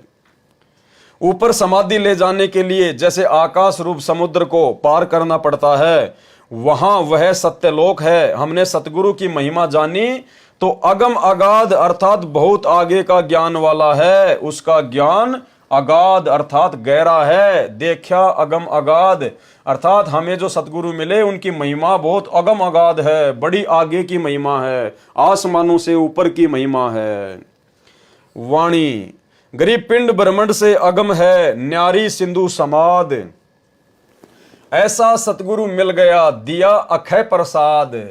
पिंड ब्रह्मांड से भिन्न जो स्थान देखा, वहां पर अक्षय प्रसाद अर्थात जो स्वादिष्ट मिष्टान स्वर्ग महास्वर्ग में नहीं मिलता, वह सतलोक में खाया। दिया अक्षय प्रसाद यानी परमेश्वर ने हमें ऐसा अक्षय प्रसाद दिया जो यहां पर 21 ब्रह्मांड में और 7 संग ब्रह्मांडों में नहीं है। इतना स्वादिष्ट था। जैसे काशी नगर में परमेश्वर कबीर जी ने भंडारा भोजन लंगर कराया, 18 लाख साधुओं को जिमाया भोजन कराया था। उस समय सभी लड्डू जलेबी कचौड़ी पकौड़ी हलवा खीर सब सतलोक से पका पकाया आया था। 9 लाख बैलों पर थैलों में भर भर कर लाद कर केशव रूप धारण करके स्वयं कबीर जी ही लेकर आए थे। इसी प्रकार परमात्मा का प्रसाद सतलोक में खाया और बड़े आनंदित हुए। वाणी गरीब ओगट घाटी उतरे यानी सतलोक जाने के लिए बड़े उबड़ खाबड़ रास्तों से हम उतरे। ओगट घाटी यानी जिस घाट का जिस रास्ते का किसी को ज्ञान ना हो, उबड़ खाबड़। सतगुरु के उपदेश सतगुरु के ज्ञान से सतगुरु की समर्थता से हमने उन सभी रास्तों को पार किया और पूर्ण पद प्रकाशिया। ज्ञान योग प्रवेश परमात्मा की कृपा से उनके ज्ञान उपदेश से हम ओगट घाट अर्थात कठिन घाटियों में से पार हो गए। सतगुरु जी ने पूर्ण तत्व ज्ञान का प्रकाश किया, पूर्ण पद प्रकाशिया। गुरु जी ने हमें तत्व ज्ञान देकर हमारे हृदय में उस तत्व ज्ञान का प्रकाश कर दिया। सतगुरु जी ने पूर्ण तत्व ज्ञान का प्रकाश किया और ज्ञान योग को मेरी आत्मा में प्रवेश किया। ज्ञान योग प्रवेश ताकि हम सतलोक जाने के रास्ते में भटक ना जाएं, धोखा ना खा जाएं। हमें इस काल लोक के दुखों का और सतलोक के सुखों का याद रहे, ज्ञान रहे। वाणी गरीब सुन सरोवर हंस मन और नाया सतगुरु भेद। सुरती नृति परचा भया अष्ट कमल दल छेद। सरलार्थ सुन स्थान सत्यलोक में मान सरोवर है। क्या कहते हैं? गरीब सुन सरोवर हंस मन यानी सतलोक में एक मान सरोवर है। सुन स्थान सत्यलोक में मान सरोवर है। वहां पर मेरी आत्मा यानी हंस ने स्नान किया। नाया सतगुरु भेद उस स्थान पर सतगुरु देव को गूढ़ रहस्य के ज्ञान के द्वारा ही जानना संभव हुआ। यानी वहां मेरी आंखों के सारे पर्दे खुल गए। मैंने अपने गुरुदेव भगवान को परमात्मा के रूप में ठीक ठीक प्रकार से जान लिया। मेरे मन में कोई शंका कोई संशय नहीं रही। 8वें कमल को खोला। सुरती नृति से यह परिचय हुआ। सुरती नृति परिचय भया अष्ट कमल दल खोल यानी 8वां जो कमल दल था वो भी खोल दिया। वाणी गरीब सुन बेसुन से अगम है यानी वो जो सतलोक है वो सुन और बेसुन से भी आगे है। सुन यानी बहुत सारी सुन आती हैं। परमात्मा सत्संग में कहते हैं कि जब हम सतलोक में जाएंगे तो बहुत सारी खाली जगह आएंगी, सुन आएंगी, वैक्यूम पैलेस। गरीब सुन और बेसुन से अगम है, आगे है। पिंड ब्रह्मांड से न्यारा, इस शरीर से और काल के 21 ब्रह्मांड से भी न्यारा है वो सतलोक। और शब्द समाना शब्द में अवगत वार न पार। और वहां जाकर फिर हमने क्या किया? जो शब्द हमें सतगुरु ने दिया था, सार शब्द, उसको हमने वहां पर जाकर जमा करा दिया सतगुरु के दरबार में। और उस सतगुरु की महिमा का कोई वार न पार नहीं है, अविगत वार न पार। जब आत्मा सतलोक को चलती है तब कई शून्य स्थानों से गुजरना पड़ता है। सतलोक सभी सुनों के पार है, बेसुन अर्थात विशेष सुन में अक्षर पुरुष का लोक है। वह पिंड अर्थात शरीर तथा ब्रह्मांड से भी पार है, उससे भी आगे सतलोक है। शब्द अर्थात शब्द समाना शब्द में, शब्द अर्थात सार नाम की भक्ति को शब्द अर्थात परमात्मा के भक्ति खजाने में जमा करा दिया। परंतु परमात्मा अवगत की महिमा का कोई वार न पार नहीं, कोई सीमा नहीं, अवगत वार ना पार। वाणी गरीब सतगुरु को कुर्बान जा अजब लखाया देश, यानी हम ऐसे सतगुरु के ऊपर कुर्बान हो जाएं जिन्होंने हमारे को वो सतलोक रूपी अजब गजब देश के दर्शन करा दिए, लखा दिया। सतगुरु को कुर्बान जा अजब लखाया देश, तो आज हमें सतगुरु रामपाल जी परमेश्वर जी ने अपने ज्ञान से दिखा दिया, तत्व ज्ञान से दिखा दिया, अपने आशीर्वाद से दिखा दिया। और गरीबदास जी स्वयं देख कर आए थे आप और हमारे को विश्वास दिलाने के लिए। तो आज सतगुरु रामपाल जी परमेश्वर जी के वचनों पर ही हमने तो विश्वास कर लिया, हमने तो अपने गुरुदेव भगवान पर ही विश्वास कर लिया। हमने देखने की आवश्यकता नहीं है, हम देखने की जिद नहीं करेंगे, क्योंकि हमने तो अपने परमात्मा के प्रत्येक वचन को सत्य मान लिया। और यदि उनके वचन को ही सत्य नहीं मानेंगे, उनकी बात पे ही यकीन नहीं करेंगे कि गुरुजी जो बता रहे हैं पता नहीं वो सतलोक है कि नहीं है, ऐसी सुख सुविधा है या नहीं है, तो क्या खाक सतलोक जाएंगे हम? कभी पार नहीं हो पाएंगे, क्योंकि तो विश्वास का मार्ग है। कहे कबीर सुनो भाई साधो, मैं तो हूं विश्वास में। तो गरीबदास जी कह रहे हैं मैं तो आंखों देख के आया था भाई, इसलिए तुम्हें बता रहा हूं। और हम भगत बिना आंखों से देखे यकीन कर चुके हैं, गरीबदास जी जैसा यकीन कर चुके हैं। तो भाई और बहनों, बहुत बड़ी विशेष रजा है परमात्मा की आप और हमारे ऊपर। अगर आजीवन मर्यादा में लगे रहे, थोड़ा सा जीवन है, परमेश्वर सतलोक में ही ले जाकर छोड़ेंगे।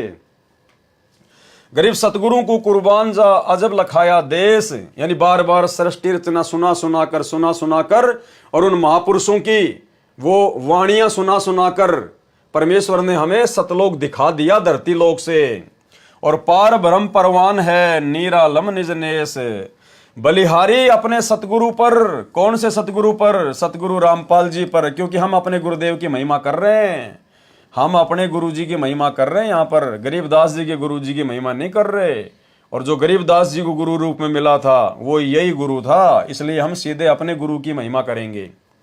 बलिहारी अपने सतगुरु रामपाल जी भगवान पर, जिसने अजब अर्थात अनोखा वो देश दिखा दिया, सतलोक दिखा दिया।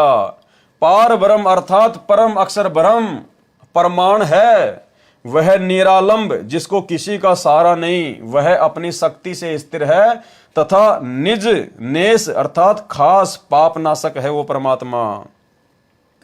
वाणी गरीब सतगुरु सोहम नाम दे गुज बीरज विस्तार।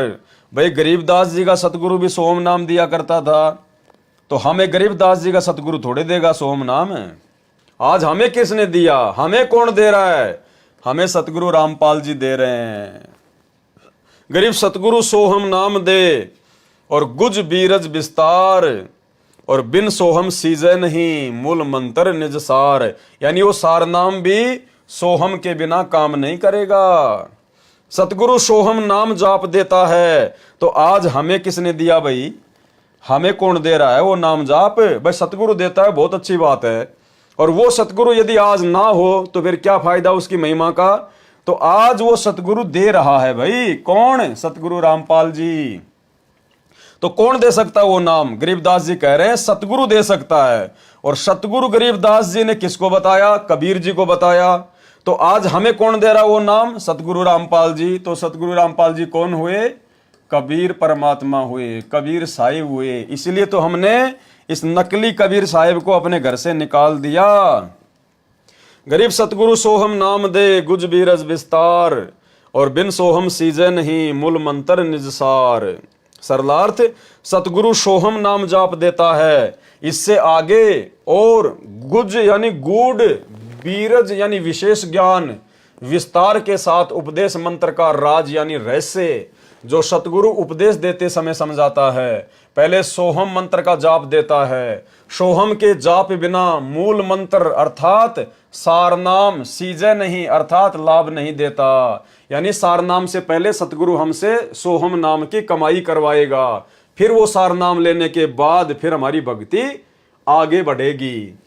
वाणी गरीब सोहम सोहम धुन लगे दर्द बंद दिल माही, और सतगुरु पर्दा खोल ही परलोक ले जाही सतलोक ले जाही।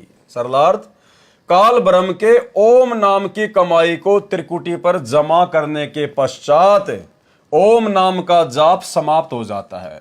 यानी जब हमें मूल कमल से लेकर और सहस्त्र कमल दल तक की कमाई यानी ओम नाम तक की कमाई जब हम धर्मराज के दरबार में जमा करवा देते हैं और जब हमारे को वहां से निकलने का रास्ता दे दिया जाता है 10वां द्वार पार करके, तो फिर ओम नाम की कमाई समाप्त हो जाती है। जो हम सतनाम में 2 मंत्र जाप करते हैं, पहला ओम, फिर वो ओम नाम का जाप नहीं करना होता। फिर जब हम ऊपर जाएंगे अक्षर पुरुष के लोक में तो परमात्मा कहते हैं दोनों श्वासों से फिर अक्षर पुरुष का ही जाप चलेगा। सोहम सोहम सोहम सोहम, अंदर लेते समय भी और बाहर छोड़ते समय भी ऑटोमेटिक चलेगा। हमें सोचने की जरूरत नहीं है, परमेश्वर का विधान है।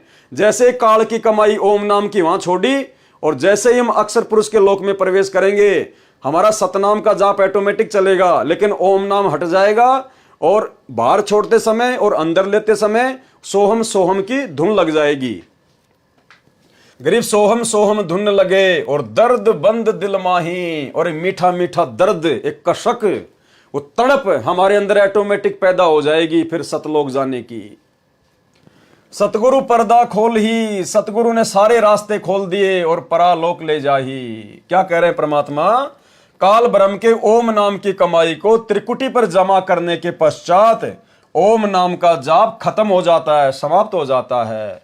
फिर सोहम सोहम ही दोनों श्वासों से प्रारंभ हो जाता है और सारनाम पहले की तरह ऊपर के श्वास से स्मरण होता है। और सारनाम की जो विधि होती है, सारनाम का जो सुमरण होता है वो वैसे ही चलता रहेगा। सुरती नृत्य से जाप चलता है। नाम के सुमरण से हृदय में मीठा मीठा दर्द महसूस होने लगेगा। दर्द बंद दिल माही, फिर सतगुरु सभी द्वारों का पर्दा यानी दरवाजा खोलकर परलोक अर्थात सत्य लोक ले जाएगा। सतगुरु पर्दा खोल ही और सत्य लोक ले जाही, परालोक ले जाही। वाणी गरीब सोहम जाप अजाप है, यानी सोहम का जो जाप है वो जीभ से नहीं करना पड़ता, वो अजाप है। सोहम जाप अजाप है, बिन रसना होए धुन, बिना जीव के उसका सुमरण होता है। और चढ़े महल सुख सेज पर, चढ़े महल यानी सतलोक की तरफ जहां पाप नहीं पुण्य। सोहम नाम का जाप अजपा जाप है क्योंकि इसमें जिव्या तथा होठ प्रयोग नहीं होते, केवल श्वास से सुमरण होता है। उसी से सोहम जाप की आवाज होती है। उस महल अर्थात सत्यलोक में चढ़ जाते हैं जहां पाप तथा पुण्य का व्यवहार नहीं है। वाणी गरीब सोहम जाप अजाप है, बिन रसना होए धुन। सतगुरु दीप समीप है, नहीं बस्ती नहीं सुन्न। सत्य लोक में जहां सब हंस आत्माएं भगत जो मुक्त होकर जाते हैं, यानी इस काल लोक से मुक्त होकर जो भगत सतलोक में जाते हैं, उनका घर परमात्मा के सिंहासन के पास में है। यानी भाई और बहनों, ये गूढ़ रहस्य है। यानी हम जितनी भी आत्माएं इस काल के साथ में फंसी और इस 21 ब्रह्मांड में आई, हम सब के सब परमात्मा के विशेष सेवादार थे। वहां पर हम सब के सब परमात्मा के विशेष सेवादार थे। आप और हम आत्माओं को सतलोक में विशेष सुख प्राप्त था, विशेष सुख प्राप्त था। अब जैसे एक तो कोई प्रधानमंत्री के आसपास उसका कोई रिश्तेदार हो, उसका कोई बॉडीगार्ड हो, और एक कोई आम जनता हो, तो इस प्रकार से हम जितने भी लोग, जितने भी आत्माएं जो 21 ब्रह्मांड में फंसी पड़ी हैं, हम सब परमात्मा के सिंहासन के आसपास में रहा करते थे। हम परमेश्वर के विशेष प्यारे, विशेष सेवादार थे। वैसे तो सारे प्यारे हैं परमात्मा के, लेकिन कुछ खास भी होते हैं भाई। तो हम परमेश्वर के वो विशेष थे, क्योंकि जब जीव को ज्यादा सुख हो जाता ना, फिर वो उसकी वैल्यू नहीं समझ पाता है। तो हमने वहां पर इतने सुख थे, इतने ठाठ बाट थे, परमात्मा के सिंहासन के आसपास हम रहा करते थे। मिनट मिनट में परमात्मा के दर्शन करना, मिनट मिनट में परमात्मा से आशीर्वाद लेना। जिस प्रकार सतलोक आश्रम बरवाड़ा में जो गुरुदेव भगवान के आसपास रहा करते थे तो वो भी भगत ही, और वो भी भगत थे जो बेचारे पंडाल में चुपचाप जो है वो बैठा रहा करते थे। अब परमात्मा की दृष्टि में तो दोनों बराबर थे, लेकिन ज्यादा सुखी, ज्यादा परमात्मा के प्यारे लोग फिर किसको मानते हैं? जो गुरु जी के पास में रहते थे, गुरु जी के पीछे बंदूकें लेके चलते थे, गुरु जी पे चवर करते थे, बार बार गुरु जी से आशीर्वाद लिया करते थे। तो एक समय एक बिहार से एक माई थी, बूढ़ी बैठी थी बेचारी पंडाल में, माला कर रही थी अपनी बैठी बैठी, आशीर्वाद के लिए लाइन लगी तो वो भी लग गई। अब भगतों की तो होती है, अब गुरु जी के आसपास जो भगत रहते थे, गुरु जी के साथ में चलते थे, कोई बंदूक लेके चल रहा है, कोई चवर कर रहा है, कोई क्या कर रहा है। तो उस माई ने जाकर गुरु जी से कहा, जब माई का नंबर आया आशीर्वाद लेने का, तो सतगुरु रामपाल जी परमेश्वर जी से सतलोक आश्रम बरवाड़ा में उस माई ने कहा कि गुरु जी, बोले हाँ माई, बोला गुरु जी सबसे पहले तो यही भगत पार होंगे जो आपके आसपास रहते हैं, दिन में 20 बार आपसे प्रसाद लेते हैं, 50 बार आप इनको आशीर्वाद देते हो, 24 घंटे आपके साथ में रहते हैं। गुरु जी सबसे पहले तो यही पार होंगे, यही जाएंगे सतलोक। अब माई ने तो जैसा ज्ञान था वैसा कह दिया। तो गुरु जी ने कहा कि माई एक बात बता। बोला जी गुरु जी बताइए। बोला डॉक्टर के सबसे नजदीक कौन सा मरीज रहता है? यानी डॉक्टर सबसे ज्यादा किस मरीज की देखभाल करता है, बार बार किस मरीज को समझाता है? बोला गुरुजी डॉक्टर तो बार बार फटाफट उसी मरीज के पास जाएगा जो ज्यादा सीरियस हो, ज्यादा जो बीमार हो, सीरियस हालत हो, जो कोमा में हो। तो गुरुजी ने कहा कि बेटी ये जितने भी मेरे आसपास घूमते तुम्हारे को बहुत बड़े भगत नजर आ रहे हैं ना, ये बॉडीगार्ड, ये सेवादार, ये सारे के सारे ये कोमा में है, कोमा में ये भयंकर रूप से बीमार हैं। अगर मैं इनको अपने आसपास ना रखूं, ये सेवा ना दूं, तो काल इनको कब का उठा के ले जाए। तो माई की बात समझ में आ गई और गुरुजी ने कहा कि बैठ के अपनी माला कर ले, इस चक्कर में मत पड़ना कि कौन भगत बड़ा है और कौन भगत छोटा है। तो इसी प्रकार हैं तो सारे परमात्मा के प्यारे ही सतलोक में, लेकिन यहां परमात्मा क्या कह रहे हैं? सतलोक में जहां सब हंस आत्माएं भगत जो मुक्त होकर जाते हैं, उनका घर कहां है? परमात्मा के सिंहासन के पास में है। इसलिए गुरुजी हमें बार बार कहते हैं कि तुम्हारा सौभाग्य, तुम्हारी जो किस्मत है वो ब्रह्मा विष्णु महेश के पता नहीं कितना गुना ऊपर है। ब्रह्मा विष्णु महेश की किस्मत तो तुम्हारे पासिंग भी नहीं है। यानी आज हम निकम्मों का नंबर आ गया, जो परमात्मा के सारे ठाट बाट को छोड़कर इस काल के चक्कर में फंस गए थे कि ना जाने यहां से भी ज्यादा सुख देगा हमें वहां पर, यहां गधा कुत्ता बना के गोबर खिला दिया। फिर तो परमात्मा के सिंहासन के पास है, उनका दीप सतलोक में ही भिन्न है। जैसे राजा का महल अलग होता है, परंतु सभी को जैसे सूर्य के दर्शन होते हैं और अपने साथ ही रहता नजर आता है, ऐसे परमात्मा प्रत्येक सतलोकवासी को महसूस होता है। तो भाइयों और बहनों, इसलिए परमात्मा यहां आकर इतना दुख उठाते हैं, क्योंकि हम परमात्मा के विशेष लाडले हैं, विशेष प्यारे हैं, जो सतलोक में उनके आसपास रहा करते थे। और जब जीव को ज्यादा सुख हो जाता ना, वही भ्रमित हो जाता है। तो सतलोक में जो दूर दूर के द्वीप में जो भाई बहन हमारे जो रह रहे थे, वो भ्रमित नहीं हुए, लेकिन हम कुछ ज्यादा ही सुखी थे वहां पर। हम परमात्मा के ज्यादा ही लाडले थे, ज्यादा ही प्यारे थे, इसीलिए परमात्मा हमारे लिए यहां आकर इतना दुखी हो रहा है। तो अब हमने इस बात को समझना चाहिए, जब हमारा बाप सतलोक का सुख छोड़कर और यहां भटक रहा है आप और हमारे लिए, तो फिर हमने तो यहां के दुखों को छोड़ने में देरी करनी नहीं चाहिए। सतलोक में जहां सब हंस आत्माएं यानी भगत जो मुक्त होकर चले जाते हैं, उनका घर कहां है? परमात्मा के सिंहासन के पास में है। उनका दीप सतलोक में ही भिन्न है। जैसे राजा का महल अलग होता है, परंतु सभी को जैसे सूर्य के दर्शन होते हैं और अपने साथ ही रहता नजर आता है, ऐसे परमात्मा प्रत्येक सतलोकवासी को महसूस होता है। वाणी। गरीब सुन्न बस्ती से रहित है, मूल मंत्र मन माही, और जहां हम सतगुरु ले गया, अगम भूमि सत ठाही। मूल मंत्र अर्थात सार नाम को मन में रख लगाकर जाप करने से उस स्थान पर चले जाते हैं। जो सतलोक सब सुनू से बनी बस्ती अर्थात लोकों से रहित है, अर्थात न्यारा है, जहां पर हमें सतगुरु लेकर गया। गरीबदास जी कह रहे हैं हमें कौन लेकर गया? सतगुरु। तो हमें कौन लेकर जाएगा? सतगुरु, ना कि ये कागज की फोटो। वह भूमि अगम अर्थात वह लोक आगे वाला है। सत ठाही यानी सच्चा स्थान, ठाही यानी स्थान, सत ठाही सत्य लोक है। वाणी। गरीब मूल मंत्र निज नाम है, सुरती सिंधु के तीर, और गैबी बाणी अरस में सुर नर धरे न धीर।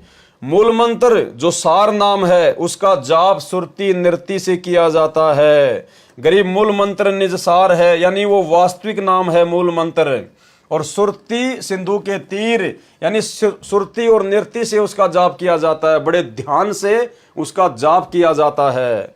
और गैबी बाणी अरस में जब हम ऊपर जाएंगे तो वहां पर बहुत सारी गैबी बाणी यानी ऐसी ऐसी भयंकर गुप्त आवाजें आएंगी। और सुर नर धरे न धीर, सुर यानी देवता, नर यानी इंसान, ये वहां पर डामाडोल हो जाते हैं। जब ऊपर जाएंगे ना तो गुरुजी ने बताया काल का इतना भयंकर षड्यंत्र है, वो ऐसी ऐसी भयंकर गैबी बाणी यानी गुप्त आवाजें निकालेगा, बिजली जैसी कड़केंगी, भयंकर भयंकर आवाजें होंगी जैसे बादल गरजते हैं। तो ये छोटे मोटे संत ऋषि महात्मा जिनको सतगुरु प्राप्त नहीं होता है, जो कोई तप करके ओम नाम की कमाई करके मनमुखी रूप से जो ऊपर जाते हैं, कहते हैं वो उन आवाजों को सुन के डगमग हो जाते हैं, उनके कालजे फट जाते हैं, वो वापस भग लेते हैं वहां से। गरीब मूल मंत्र निज सार है, सुरती सिंधु के तीर, और गैबी बाणी अरस में सुर नर धरे न धीर। और उस समय में हमने क्या करना है? हमने अपने सार नाम के जाप को निरंतर चालू रखना होता है सुरती नृत्य से। सरलार्थ, मूल मंत्र जो सार नाम है उसका जाप सुरती नृत्य से किया जाता है। सुरती यानी सूक्ष्म दृष्टि, और सिंधु यानी सागर, तीर यानी किनारे। जैसे भव सागर है ऐसे ही सतलोक सागर है, उसके किनारे जाने के लिए सूक्ष्म ध्यान सुरती की आवश्यकता है। वो ऑटोमेटिक लगेगी हमारी, हमने टेंशन लेने की जरूरत नहीं है। गुरुजी जब हमें सार नाम देंगे तो हमें उसकी विधि बताएंगे, और जब हम उस लोक में जाएंगे जहां पर हम जाएंगे ऑटोमेटिक वो सुरती हमारी उस नाम पे ऑटोमेटिक लग जाएगी। हमें घबराने की जरूरत नहीं है, टेंशन लेने की जरूरत नहीं है। ये तो परमात्मा में समझ आ रहा है कि ऐसा ऐसा होता है। गरीबदास जी ने बताया कि मैं गया था भाई वहां पर तो ऐसा ऐसा है। यानी कोई ये सोचे कि हम तो बिना सतगुरु के ही सतलोक चले जाएंगे, तो गरीबदास जी कह रहे कि इस बहम में ना रहना, बहुत बड़ा बखेड़ा है काल का। लेकिन हमें टेंशन लेने की जरूरत नहीं है, चाहे कुछ भी हो, कुछ भी गरजे, कुछ भी बादल फटे, हमारे साथ परमात्मा रहेगा और उनका नाम हमारे साथ में रहेगा। अब जिस प्रकार आपको मान लीजिए, जिस प्रकार आपको दिल्ली से आपको नेपाल जाना है, किस में जाओगे? बस में बैठ के जाओगे। अगर आपको पता है कि ये बस नेपाल की है, कन्फर्म है, और नेपाल की आपने टिकट कटवा रखी है और बस में अपनी सीट पर बैठ गए, तो फिर आपको टेंशन लेने की जरूरत नहीं है। वो बस चाहे उत्तराखंड में चक्कर काट के जाए, चाहे वो राजस्थान में चक्कर काट के जाए, लेकिन आपको तो लोग पहुंचाएगी, क्योंकि आप उसी बस में बैठे हैं जो नेपाल जाने वाली है, और उस बस की टिकट भी आपके हाथ में है, कन्फर्म है। तो फिर आपको टेंशन लेने की जरूरत नहीं है, डरने की जरूरत नहीं है, बार बार खिड़की से मुंह निकाल के देखने की जरूरत नहीं है। वो आपको नेपाली जाके छोड़ेगी। अरस यानी आकाश में बहुत सी गैबी वाणी अर्थात रहस्यमय आवाजें होती हैं, उनसे उन भक्तों को भय उत्पन्न होता है जिनके पास सार नाम नहीं होता है, जो मनमुखी होते हैं, जिनके पास सार नाम नहीं होता है, सच्चा नाम नहीं होता है, वो डर जाएंगे। वे सुर अर्थात देवता, नर अर्थात जो पूर्व जन्म की भक्ति से बिना गुरु से ध्यान लगाकर समाधिस्थ हो जाते हैं, वे भयभीत हो जाते हैं क्योंकि उनके पास सार नाम नहीं होता। वाणी। गरीब अजब नगर में ले गया हमको सतगुरुआण, अजब नगर यानी सतलोक में लेकर गया कौन? हमको सतगुरु आन, सतगुरुदेव भगवान आकर हमें कहां ले गए? अजब नगर में सतलोक में, और झिलके बिंब अगात गति, हम सूते चादर तान। हम तो निश्चिंत होके सो गए। गरीबदास जी कह रहे हैं कि अपनी आंखों से देख के आया हूं और वहां जाके आया हूं, सारे ठाट बाट सारे सुख देख के आया हूं, घूम के आया हूं, और नीचे के ब्रह्मा विष्णु महेश और अक्षर पुरुष देवी देवता ब्रह्मा विष्णु महेश सबसे मिल के आया हूं। बिल्कुल कन्फर्म है जो गुरुजी बता रहे हैं वो। तो आप और हमें विश्वास दिलाने के लिए गरीबदास जी ने इतना ये प्रयास किया, ये वाणियां लिखवाई कि भाई आप पिछली पीढ़ी वाले भक्तों को 100% यकीन हो जाना चाहिए सतगुरुदेव भगवान के सत्संगों पर, उनके वचनों पर, कि जो सतगुरु रामपाल जी भगवान कह रहे हैं, सूरज पूर्व की बजाय पश्चिम में उदय हो सकता है, लेकिन संत रामपाल जी के मुख से निकला हुआ वचन झूठा नहीं हो सकता। इतना दृढ़ विश्वास हमें हो जाना चाहिए। गरीब अजब नगर में ले गया हमको सतगुरु आण, और झिलके बिंब अगाध गति, सूते चादर ताण। सरलार्थ, सतगुरु जो पूर्ण ब्रह्म जी हैं। कौन कह रहे हैं? गरीबदास जी। क्या कह रहे हैं? कि मुझे जो सतगुरु मिले थे वो कौन है? पूर्ण ब्रह्म जी, अर्थात पूर्ण परमात्मा। तो भाई वो गरीबदास जी के ही सतगुरु तो आज हमें मिले हैं, कबीर जी। तो कौन है ये? पूर्ण ब्रह्म जी, पूर्ण परमात्मा। सतगुरु जो पूर्ण ब्रह्म जी हैं, वे जिंदा बाबा के रूप में सत्यलोक से पृथ्वी पर आकर मुझे अजब नगर, अद्भुत नगर अर्थात सतलोक में लेकर गए। वहां पर अनोखी झिलमिल हो रही थी, झिलके बिंब अगात गति। वहां अनोखी झिलमिल हो रही थी, रोशनी हो रही थी। वहां जाकर पता चला कि यह स्थान पूर्ण सुखमय है, पूर्ण आनंदित है। यह परमात्मा अविनाशी है। इनका दिया ज्ञान तथा भक्ति की साधना सत्य शास्त्र अनुकूल है। अब मुझे विश्वास हो गया कि मेरा कल्याण निश्चित है। सूते चादर तान, इसलिए सूते चादर तान अर्थात चादर तान कर सोने का भावार्थ है जिस व्यक्ति ने उस दिन का सारा काम समाप्त कर लिया हो तो वह चादर ओढ़कर यानी कोई भी कपड़ा ओढ़कर सो रहा हो तो अन्य व्यक्ति आकर कहे और पूछता है कि सारा कार्य कर लिया, लगता है कोई कार्य शेष नहीं रहा, इसीलिए तो चादर तान कर सो रहा है, रजाई ओढ़ कर सो रहा है। चादर तान कर सोना मतलब निश्चिंत होकर रहना। तो हमें विश्वास दिला रहे हैं गरीबदास जी महाराज कि मैं जो तुम्हें कह रहा हूं बिल्कुल कन्फर्म है। हम देखा सो साच है और सकल परपंच, और जो देखा वही गरीबदास जी ने वाणी में लिखवाया। तो हम भक्तों को बिना सतलोक देखे, और भाई और बहनों हम जितने भी साथ संगति से भाई बहन जुड़े हुए हैं, आप और हमें अच्छे से पता है, अंदर से पता है कि हमने कभी सौपन में भी नहीं सोचा कि हमारे गुरुजी हमें सतलोक के दर्शन जो है वो करवा कर लाएं। हम भक्तों ने कभी सौपन में भी नहीं सोचा कि हमारे गुरुजी संत रामपाल जी जब हमें सतलोक के दर्शन करवा कर लाएंगे सपने में या वैसे, तब हमें विश्वास होगा कि हाँ सतलोक है। नहीं, हमने तो कभी सपने में भी नहीं सोचा कि हमारे गुरुजी हमें सतलोक दिखाएंगे तब मानेंगे। हमने तो शुरू से ही अपने गुरुजी के वचनों पर यकीन कर लिया, विश्वास कर लिया। हम लोगों के इंटरव्यू देखते हैं कि गुरुजी रात में आए और मेरी आत्मा को सतलोक में ले गए, मुझे आम खिलाया, मुझे अमरूद खिलाया, मुझे वहां पर घुमाया, ब्रह्मा विष्णु महेश दिखाए, मुझे तपस्या दिखाई। ये तमाम प्रकार के इंटरव्यू देखने के बाद भी हम सत्सेवकों के मन में कभी नहीं आई कि गुरुजी हमें भी सतलोक दिखाएं। भाई और बहनों, इसीलिए तो परमात्मा कहते हैं कि गोता मारूं स्वर्ग में और जा बैठूं पाताल, और गरीब दास ढूंढता फिरूं अपने हीरे मोती लाल। साध संगति से जुड़े हुए भाई बहन वो हीरे मोती लाल हैं जिन्होंने अपने गुरुजी के वचन पर ही विश्वास कर लिया। गुरुजी ने कहा सत्य, और एक सत्संग में परमात्मा ने कहा कि सच्ची आत्माओं की यही पहचान होती है। जो उसके बाप ने बोल दिया उसने यकीन कर लिया। उदाहरण दिया गुरुदेव भगवान ने कि बाप अपनी जवान बेटी का रिश्ता तय करके आता है और शाम को घर आकर बताता है कि लड़का ऐसा है, ऐसा ऐसा सुंदर है, ऐसा ऐसा उसके मकान है, ऐसी ऐसी उसके जमीन है, तो वो बेटी अपने बाप के मुंह से सुनकर ही यकीन कर लेती है।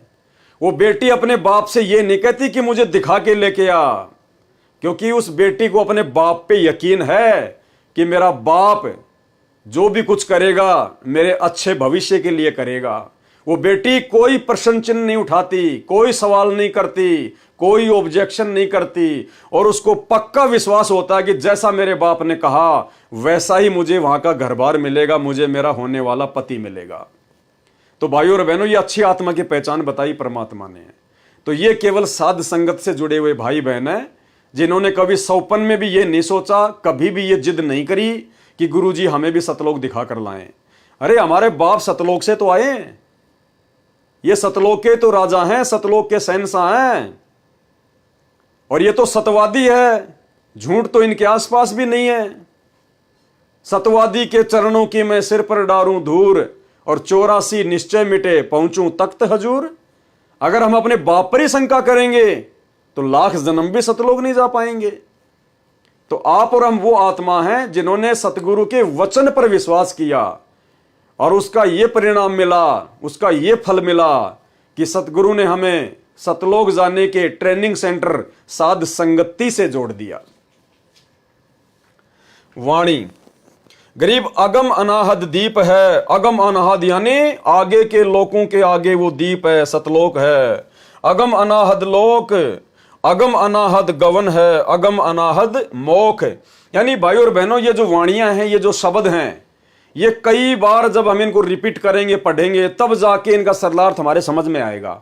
तो अगर किसी भाई बहन को अगर एक बार में इनका ये सरलार्थ अगर समझ में नहीं आता है, अगम अनाहद दीप है, अगम अनाहद लोक, अगम अनाहद गवन है, अगम अनाहद मोख, यानी मुझ पवनदास को ही नहीं आ रहा। इसीलिए तो परमात्मा अंतर्यामी ने इसका सरलार्थ किया है। अगर गुरुदेव भगवान के द्वारा किए गए सरलार्थ को भी यदि हम 20% भी समझ लेंगे, 100% किए हुए सरलार्थ को यदि 20% भी समझ लेंगे ना, तो भी हमारी मानता है, क्योंकि ये बहुत गूढ़ रहस्य युक्त वाणियां हैं। ये ना सोचना कि पवनदास को तो सारी याद हैं, पवनदास को याद नहीं है। पवनदास तो परमात्मा के द्वारा जो सरलार्थ किया गया है, और जितना परमात्मा ने मुझे बुद्धि बख्शी है, थोड़ा बहुत मैं तो उसी आधार से आप लोगों को बता रहा हूं, समझा रहा हूं, साथ संगति हो रही है। तो कोई ये ना सोचे कि यार मेरी समझ में नहीं आ रहा, तुम दिमाग पे ज्यादा टेंशन नहीं लेना, ज्यादा जोर मत डालना दिमाग पे। ये वाणी समझ में आए ना आए, इनका सरलार्थ हमारे को पूरा का पूरा समझ में आए ना आए, इस बात से कोई फर्क नहीं पड़ता। ये स्वयं सिद्ध वाणियां हैं। जैसे कोई व्यक्ति किसी से जादू जंत्र मंत्र करवाता है, और वो व्यक्ति उसको एक ताबीज दे देता है, और वो ताबीज को यहां पर बांध लेता है। अब वो ताबीज को बार बार देखने की जरूरत नहीं है, उसको खोलने की जरूरत नहीं है, उसने जंत्र मंत्र डाल के उस ताबीज में डाल रखा है, बस हमने केवल बांध के रखना है, वो ताबीज अपना काम पूरा करेगा। हालांकि हमने नहीं बांधना, हम तो इन पाखंड से दूर हैं। एग्जाम्पल दिया जा रहा है, कहने का मतलब है वो जो ताबीज उसको दिया जाता है वो स्वयं सिद्ध करके दिया जाता है। तो ये वाणियां परमात्मा की स्वयं सिद्ध हैं, भले हमें पूरी की पूरी समझ में नहीं आ रही, लेकिन ये पूरा काम अपना अवश्य करती हैं जब हम इनका पाठ करते हैं। अब जैसे किसी को सर्प डस जाता था, अब उसको एक गारडू होता था, विष उतारने का वो मंत्र सिद्ध कर लेता था। ये धात्मिक जो विज्ञान है ये सबसे उत्तम है। अभी तक आपने देखा होगा कोई झाड़े झूड़े ला दिन छोटा मोटा बुखार उतार देते हैं, तो ये इस तरह की क्रियाएं हैं, लेकिन ये भक्ति ये तो एक अंश मात्र है। और भक्ति जब सत्य साधना आपको मिल जाएगी, किसी चीज़ की जरूरत नहीं पड़ा आपने, ना झाड़ियाँ की, इस परमात्मा की भक्ति में सारी शक्ति है, सारा कुछ अध्यात्म मार्ग इसमें है। अब जैसे किसी ने कोई मंत्र सिद्ध कर लिया, आपका मंगलाचरण है जो हम आपको देते हैं, सबसे पहले इसको बोला जाता है। ये मंगलाचरण सब मंत्रों का मूल मंत्र है, चाहे किसी झाड़े ला लो, लेकिन आप झाड़ा मत लगाना। इस मंत्र को जाप करने से आपके आसपास कुछ भी नहीं रहेगा, और फिर आपका मंत्र जो दूसरा दे रखा है वो करते रहे। तो कहने का भाव ये है कि इस दास ने इस अध्यात्म मार्ग का बिटर एक्सपीरियंस हुआ। और पहले परमात्मा ने सन 1988 से 1994 तक 6-7 वर्ष इन सभी संतों महंतों महात्माओं की जानकारी दिवाई, इनके सत्संग सुना, इनकी क्रियाएं देखी। तो सुनने को मिला कि गरीबदास जी संत था। उसने गरीबदास जी के ग्रंथ में एक शब्द है, घट ही अंदर गारड़ू धोखे मर गईया, सार शब्द चीन्या नहीं और कोई भेद ना लैया। ये 5-7 लाइन है। उसने उसको सिद्ध कर लिया 1000 बार 2000 बार पढ़ के। तो उसमें शक्ति आ गई कि सर्प किसी ने ड्रेस दिया, वो मंत्र बोल देता, मन मन में बुदबुदा देता, उसका जहर उतर जाता, जीवित हो जाता था। वो उसी से प्रभु पाक गया, संत कहा गया। और हम इस वाणी ने रोज पढ़ना तो या आत्मा के सारे जहर तार देगी। जैसे गारडू अपना मंत्र बोलता है और जिसको सर्प डस गया, मूर्छित पड़ा है, वो ना उस मंत्र को सुन रहा है ना समझ रहा है, लेकिन वो मंत्र अपना काम कर रहा है। उसने उस विष को उतार दिया। विष उतरते ही वो चेतन हो गया, जीवित हो गया, मूर्छा उसकी खत्म हुई, तो अपना सुचारू काम करने लग गया। सरलार्थ, अगम सबसे ऊपर आगे का अनाहद दीप अर्थात सतलोक, जिस दीप की कोई सीमा ना हो, ऐसा दीप यानी क्षेत्र है वो सतलोक। उस क्षेत्र में ऐसा ही अनाहद जिसका कोई अंत न हो, सतलोक स्थान है। इस वाणी में अनाहद दीप का अर्थ है ऊपर के चारों शाश्वत लोकों का क्षेत्र, सतलोक, अलखलोक, अगमलोक और अकैलोक। इस लोक में जाने के लिए भी अगम यानी अन्य लोकों वाले भक्ति मार्ग से आगे का अर्थात उत्तम भक्ति है। गवन प्रस्थान उस भक्ति मार्ग से सबसे आगे का अगम अनाहद मोक्ष शाश्वत मोक्ष है। अब बताओ हम इसको क्या समझेंगे?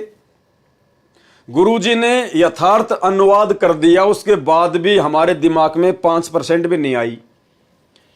तो इसका निष्कर्ष ये है, परमात्मा कह रहे हैं कि सबसे पहले तो हम यहां से जो आगे का लोक है, जो अगम लोक है, अगम दीप है, सतलोक, हम वहां जाएं।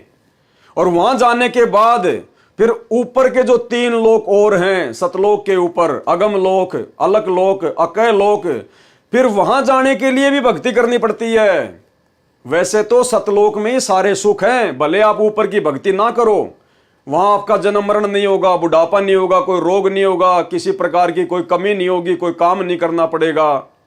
लेकिन यदि उससे भी आगे जाना चाहो, उससे भी ज्यादा सुख प्राप्त करना चाहो, तो फिर उन आगे के लोकों की भी सतलोक में जाने के बाद में भक्ति करनी पड़ती है। वो तुम्हारी मर्जी, चाहे करो चाहे ना करो। इसका फाइनल रिजल्ट ये है। और आपको विश्वास दिलाने के लिए गुरुजी का छोटा सा एक सत्संग भी सुना देता हूं, जिसमें परमात्मा ने यही बातें बताई है। सतलोक में जाकर सुरता संकट कट जा सारे, अलख लोक और अगम लोक के, यानी सतलोक में जाकर के फिर अलख अगम लोक को और सतनामी को हम वहां जाकर के प्राप्त करेंगे। वहां अलग से वहां भक्ति, हम चाहेंगे ऊपर जाना तो वहां भक्ति करेंगे, नहीं तो सतलोक में। जैसे वहां इस लोक ने छोड़कर आज जी को ना, और ये तो छूटे बीगा, तो वहां तो इतना आनंद हो जाएगा। वो आपकी इच्छा आगे ऊपर चलना या ना चलना, सतलोक तक जाने के बाद कोई कष्ट नहीं है, फिर पुनर्जन्म नहीं है। अनामी लोक में जाने के बाद फिर वहां आत्मा और परमात्मा एक हो जाते हैं, आत्मा परमात्मा में समा जाती है। लेकिन सतलोक, अलखलोक और अगम लोक में वहां आत्मा और परमात्मा का अलग अस्तित्व है। वाणी गरीब सतगुरु पारस रूप है और हमरी लोहा जात, और पलक बीच कंचन करे पलटे पिंड रुगात। देखो कितनी सिंपल वाणी लग रही है ना हमारे को। गरीबदास जी कह रहे हैं कि जो सतगुरु मुझे मिले थे वो तो पारस जैसे हैं, पारस जैसे, जो अपना तत्व ज्ञान देकर मिनट में अपने भगत को चेंज कर देते हैं, उसकी काया पलट देते हैं। और हमारी लोहा जात, और हम जीव तो लोहा हैं उस पारस रूपी सतगुरु के आगे। पलक बीच कंचन करें, पलक बीच यानी आंख झपकने जितनी देर में वो परमात्मा सोना बना दे हमारी काया का, यानी अपने ज्ञान से हमारे विचारों को चेंज कर दे। पलटे पिंड और गात, जैसे पारस पत्थर लोहे से इस पर सोने पर लोहे को सुरग बना देता है। यहां पे शायद ये गलती हो गई होगी, जहां तक मुझे आइडिया है, यहां पे आना चाहिए स्वर्ण यानी सोना बना दे, क्योंकि पारस तो सोना बनाता है। वैसे तो पता नहीं, अब मालिक की मौज, हो सकता है जब मैनेजमेंट वालों ने इसको प्रिंट कराया तो हो सकता है उसमें यहाँ पर दिक्कत हो गई होगी, तो यहाँ पे होना चाहिए सोना। जैसे पारस पत्थर लोहे से स्पर्श होने पर लोहे को सोना बना देता है, जिस कारण से वह बहुमूल्य हो जाता है, इसी प्रकार हम तो लोहा जैसे जीव थे। यानी सतगुरु रामपाल जी परमात्मा के मिलने से पहले हम तो लोहे जैसे थे, लोहा भी जंग लगा हुआ, किसी काम का नहीं, खराब, 84 में जाने वाले थे हम तो। सतगुरु का ज्ञान, नाम तथा आशीर्वाद पारस जैसा है, जिसने हमारे को भगत रूपी सोना बना दिया, श्रवण बना दिया। किसने? पारस रूपी सतगुरु रामपाल जी परमेश्वर जी ने हमारा पिंडरुगात अर्थात शरीर ही पलट दिया, अर्थात बुराई छुड़वाकर सत्य भक्ति पर लगाकर जीव का उद्धार कर दिया। वाणी, गरीब हम तो लोहा कठिन है और सतगुरु बने लुहार। यानी हम तो बहुत ही ज्यादा जो है बिगड़े हुए जीव थे, बिल्कुल घटिया स्तर के जीव, और सतगुरु बने लुहार। सतगुरु भी एक नंबर का लुहार निकला, मार मार के थोड़े अपने तत्व ज्ञान के, मार मार के चोट, फिर गर्म किया, फिर थोड़े मारे, बार बार सृष्टि रचना सुनाई, बार बार ज्ञान सुनाया। गरीब हम तो लोहा कठिन है, सतगुरु बने लुहार, और जुगन जुगन के मोर्चे तोड़ गणे गड़सार। जुगन जुगन के मोर्चे, असंख्य युगों के हमारा वो अज्ञान, वो मैल जो हमारी आत्मा पे चढ़ा हुआ था, मालिक ने मार मार के हथौड़े, वो घण मार मार के हमारे को कोमल कर दिया। गरीब हम तो लोहा कठिन है, सतगुरु बने लुहार, और जुगन जुगन के मोर्चे तोड़ घने घनसार। किसने किया? समर्थ सतगुरु रामपाल जी भगवान ने। इनके बिना कोई भी जीव की काया पलट नहीं कर सकता, अवगुणी जीव को सद्गुणों में तब्दील नहीं कर सकता। आप और हम कितने नीच थे, कितने घटिया थे, कितने बिगड़े हुए थे, कितनी गंदी सोच थी, कितनी घटिया मानसिकता थी, अपने स्वार्थ से ऊपर कुछ देखा ही नहीं करते थे। और आज देखो परमात्मा ने बिल्कुल सोना बना दिए, सोना। तो कौन कर सकता है भाई? ये केवल पारस रूपी सतगुरु कर सकता है, ये असली लोहार कर सकता है। गरीब हम तो लोहा कठिन है, सतगुरु बने लुहार, और जुगन जुगन के मोर्चे तोड़ घड़े घनसार। अन्य उदाहरण दिया है कि सतगुरु तो लोहार समान है, हम लोहा थे, यानी सतगुरु तो लोहार के समान और हम थे लोहा। लोहा भी जर युक्त, यानी बिल्कुल घटिया क्वालिटी का लोहा, जर लगा हुआ। कठिन अर्थात अहंकार से युक्त, भक्ति रहित थे। सतगुरु जी ने हमारे ऊपर सत्संग वचनों के बाण मारकर हमारा अहंकार तोड़ दिया, तथा जो युगों युगों का जन्म मरण का मोर्चा तैयार किए हुए थे वह समाप्त कर दिया, अर्थात 84 वाला सारा झंझट ही समाप्त कर दिया। वाणी, गरीब हम पशुआं जनजीव हैं, हम तो जानवर के जैसे हैं, जानवर के जैसे। और सतगुरु जात भिरंग, और सतगुरु उस कीड़े की तरह है, उस भौरे की तरह है, जो भगत को अपने संपर्क में लेकर अपने जैसा बना देता है, भिरंग भिरंग करके। और मुर्दे से जिंदा करे, पलट धरत है अंग। भक्ति का ज्ञान न होने के कारण हम तो पशु के तुल्य जीवन जी रहे थे। सतगुरु जी ने बार बार सत्संग सुनाकर अपने जैसा बना लिए। जैसे एक भृंग कीड़ा पंखों वाला अन्य बिना पंखों के कीड़े को अपनी आवाज सुना सुनाकर अपने जैसा बना लेता है। हम भक्ति मार्ग से भटके हुए थे, हम मुर्दों जैसा जीवन जी रहे थे, जीवन में कोई उत्साह नहीं था। परमात्मा ने तत्व ज्ञान सुनाकर, किसने सुनाया तत्व ज्ञान? परमात्मा ने, परमात्मा सतगुरु रामपाल जी ने। परमात्मा ने तत्व ज्ञान सुनाकर जीवन में नई चेतना भरकर जिंदा समान कर दिया, जिंदा समान। वाणी, गरीब सतगुरु शिकलीगर बने। शिकलीगर होता है जो ताले की चाबी बनाता है कूट कूट के। गरीब सतगुरु शिकलीगर बने और यो तंतेगा दे, और हमारा शरीर तो जो है वो तलवार के जैसा था। जुगन जुगन के मोर्चे और खोए ब्रह्म संदेह। शिकलीगर तालों को ताली लगाते थे, जो नई चाबी एक कील को कूट छेद कर बना देते थे। सतगुरु इसी प्रकार हम जीवों को भक्ति करने योग्य शब्द की चोट मारकर बनाते हैं। इसलिए कहा है कि सतगुरु शिकलीगर बने, और ये शरीर तेगा यानी तलवार तुल्य है। इस शरीर से भक्ति करके जन्म मरण से छुटकारा पाने का युद्ध जीतना है। सतगुरु युगों युगों का भ्रम निवारण करके सर्व शंकाओं का नाश कर देते हैं। वाणी संख्या 97। गरीब सतगुरु कंद कपूर है। कंद यानी फल और कपूर यानी अमृत जैसा। सतगुरु कंद कपूर है और हमरी तुनका दे, और हम क्या हैं? तुनके जैसे। तुनका क्या होता है? जैसे कोई लकड़ी का कोई होता है ना, वो तिनका, सूखा जो तिनका जो घास का होता है। कहते हैं हमारे सतगुरुदेव भगवान तो अमृत जैसे फल हैं, और हम जीव क्या हैं? तिनके जैसे, वो भी सूखा तिनका। स्वाति सीप का मेल है चंद चकोरा ने।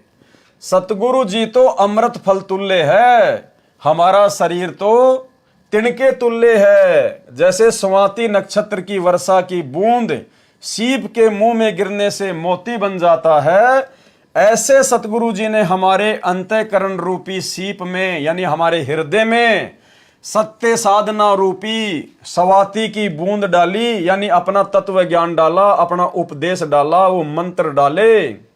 हमने परमात्मा रूपी सतगुरु में इतनी लगन लगाई। किस में लगाई? परमात्मा रूपी सतगुरु में।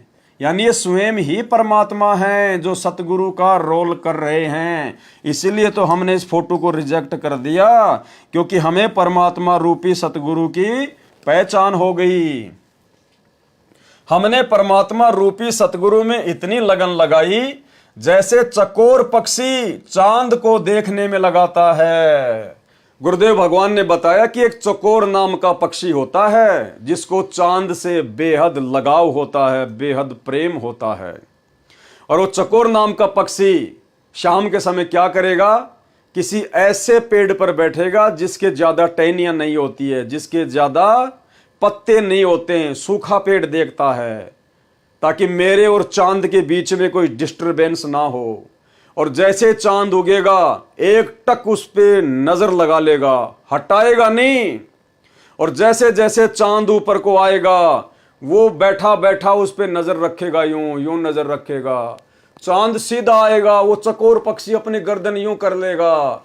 चांद फिर यूं आएगा, वो पक्षी भी यूं देखेगा, यूं देखेगा। और अंत में वो पक्षी नीचे गिर जाता है चांद को देखते देखते, और वो गर्दन के बल गिरता है, उसकी गर्दन टूट जाती है। टूटी गर्दन से भी वो चांद को ही देखता रहता है। तो गरीबदास जी हमें यह समझाना चाहते हैं कि उस चकोर पक्षी के जैसे हमें भगत बनना पड़ेगा। यानी हमने अपने सतगुरु के अलावा सौपन में भी किसी अन्य देव में, महादेव में, नकली साधु संतों में, या यहां इस गंदे लोक की किसी भी चीज में, किसी भी विषय भोग की वस्तु में, यहाँ के किसी भी सुख में हमने बिल्कुल भी अपनी सुरती नहीं लगानी है, अपना ध्यान नहीं लगाना है। जो वस्तु आवश्यक होगी, यदि मर्यादा में रहकर भक्ति करेंगे तो गुरुजी समय आने पर हमें जरूर उपलब्ध करवाएंगे, क्योंकि वो अंतर्यामी भी है और वो समर्थ भी है, उसके घर में किसी चीज की कमी नहीं है। तो हमने हर प्रकार से इस 21 ब्रह्मांड की हर वस्तु से ध्यान हटाकर और केवल अपनी भक्ति पर लगाना है, अपने सतगुरु पर लगाना है। कोई चीज उनके और हमारे बीच में बाधा नहीं बननी चाहिए, हमारे मन में कोई विकार नहीं आना चाहिए। तो कहते तब जाकर वो भगत सतलोक का दरवाजा देख पाएगा, जिसमें चकोर पक्षी जैसा प्रेम अपने सतगुरुदेव भगवान में बन जाएगा। कहने का मतलब है भाई जब तक जिएंगे तब तक काल के लोक में रहेंगे, और जो यहाँ की वस्तुएं आवश्यक होगी जीने के लिए वो तो जरूरी हैं ही हैं, तो वो परमात्मा जरूर उपलब्ध करवाएगा। इसके अलावा फालतू की डिमांड, फालतू की इच्छा, सांग सिनेमा, बड़े बड़े मकान, बड़ी बड़ी गाड़ियां, बड़ी बड़ी सभाओं में जाना, लोगों से तालियां बजवाना, अहंकार में फूल जाना, लोगों से सम्मान और इज्जत की उम्मीद रखना। कहने का मतलब हमने अभी आडंबर, ये पाखंड, ये लोक दिखावे सब त्यागने पड़ेंगे। अपने आप को मिट्टी समझकर, दो कोडी का जीव समझकर, जर लगा हुआ लोहा समझकर और अपने गुरुजी की भक्ति करके यहां से निकलने का प्रयास करना है। जो गुरुजी ने दीक्षा दे दी उन मंत्रों पर अपना ध्यान लगाना है। जो गुरुजी ने नियम बता दिए आजीवन उनको संघर्ष करते हुए निभाना है। ना किसी लोकलाज में फंसना, ना किसी के भय से डरना है, ना किसी को जबरदस्ती हमने दुखी करना। कोई दूसरा दुखी करे तो वो करता रहेगा, हमारा कुछ बिगाड़ नहीं पाएगा, क्योंकि हमारे सिर पर हमारे सतगुरुदेव भगवान बैठे हैं। और परमात्मा कहते हैं सिर पर साईं सत्य है, फिर तो को क्या भय रे। और परमात्मा कहते हैं उस भगत का कोई बाल बाका नहीं कर सकता, जिस साधु का बाल न बाका, जिस पे सतगुरु मेहरबान होते हैं। तो भाई और बहनों, साध संगति से जुड़े हुए हम सत्सेवक भाई बहन इस प्रोसीजर के बेहद निकट हैं, बेहद निकट। और हमने और इसमें आगे बढ़ना है, पूरे 100 नंबर पे पहुंचना है। तो ये कहना चाहते हैं गरीबदास जी महाराज जी कि आपने भी उस चकोर पक्षी की तरह अपने गुरुदेव सतगुरु रामपाल जी परमेश्वर जी में, जो कि स्वयं ही परमात्मा है, हमने परमात्मा रूपी सतगुरु में इतनी लगन लगाई, तो हमने भी अपने परमात्मा रूपी सतगुरु रामपाल जी परमेश्वर जी में, उनकी भक्ति में उतनी ही लगन लगानी है। हमने परमात्मा रूपी सतगुरु में इतनी लगन लगाई जैसे चकोर पक्षी चांद को देखने में लगाता है।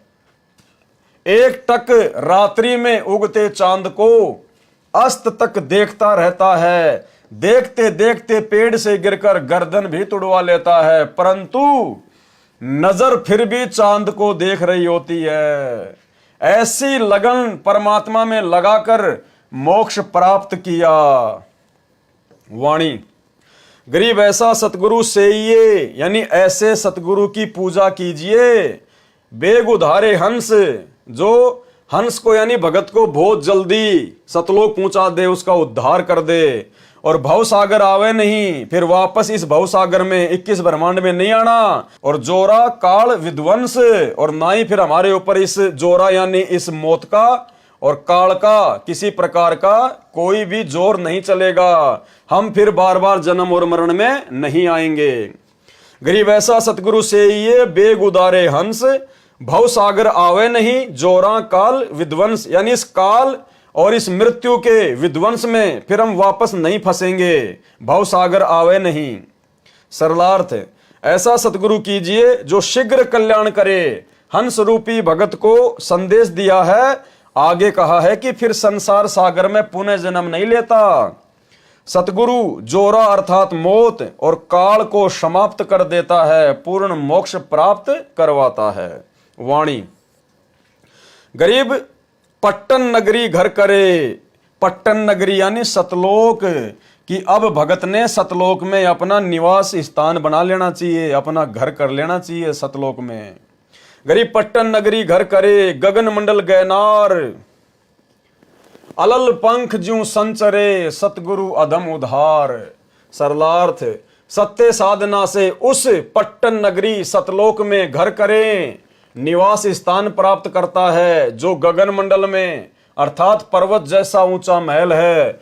उद्धार करने के लिए सतगुरु अलल पक्षी की तरह सत्यलोक से चलकर आता है। यानी सतगुरु कैसे आता है? अलल पक्षी की तरह सतगुरु अपने भक्तों को लेने के लिए यहां आता है। वाणी गरीब अलल पंख अनुराग है और सुन मंडल रहे थीर, दास गरीब उधारिया सतगुरु मिले कबीर। सरलार्थ जिस प्रकार अलल पक्षी का बच्चा पृथ्वी पर होता है, वह अपने परिवार तथा घर को नहीं भूलता जो ऊपर वायु में आकाश में होता है। दूसरी ओर उस बच्चे के माता पिता अलल पक्षी अपने बच्चे के लौटने की राह देखते रहते हैं और दिल में मिलने की मीठी मीठी हिलोद सी उठती रहती है, और अंत में वह बच्चा अपने परिवार में ऊपर चला जाता है। इसी प्रकार परमात्मा आपको सदा चाहता है कि मेरे बच्चे मेरे पास सतलोक में आ जाएं, सदा सुखी हो जाएं। हम सतगुरु के भगत अलल पंख के बच्चे की तरह परमात्मा को तथा अपने घर सत्यलोक को नहीं भूलेंगे तो एक दिन हम सतलोक चले जाएंगे।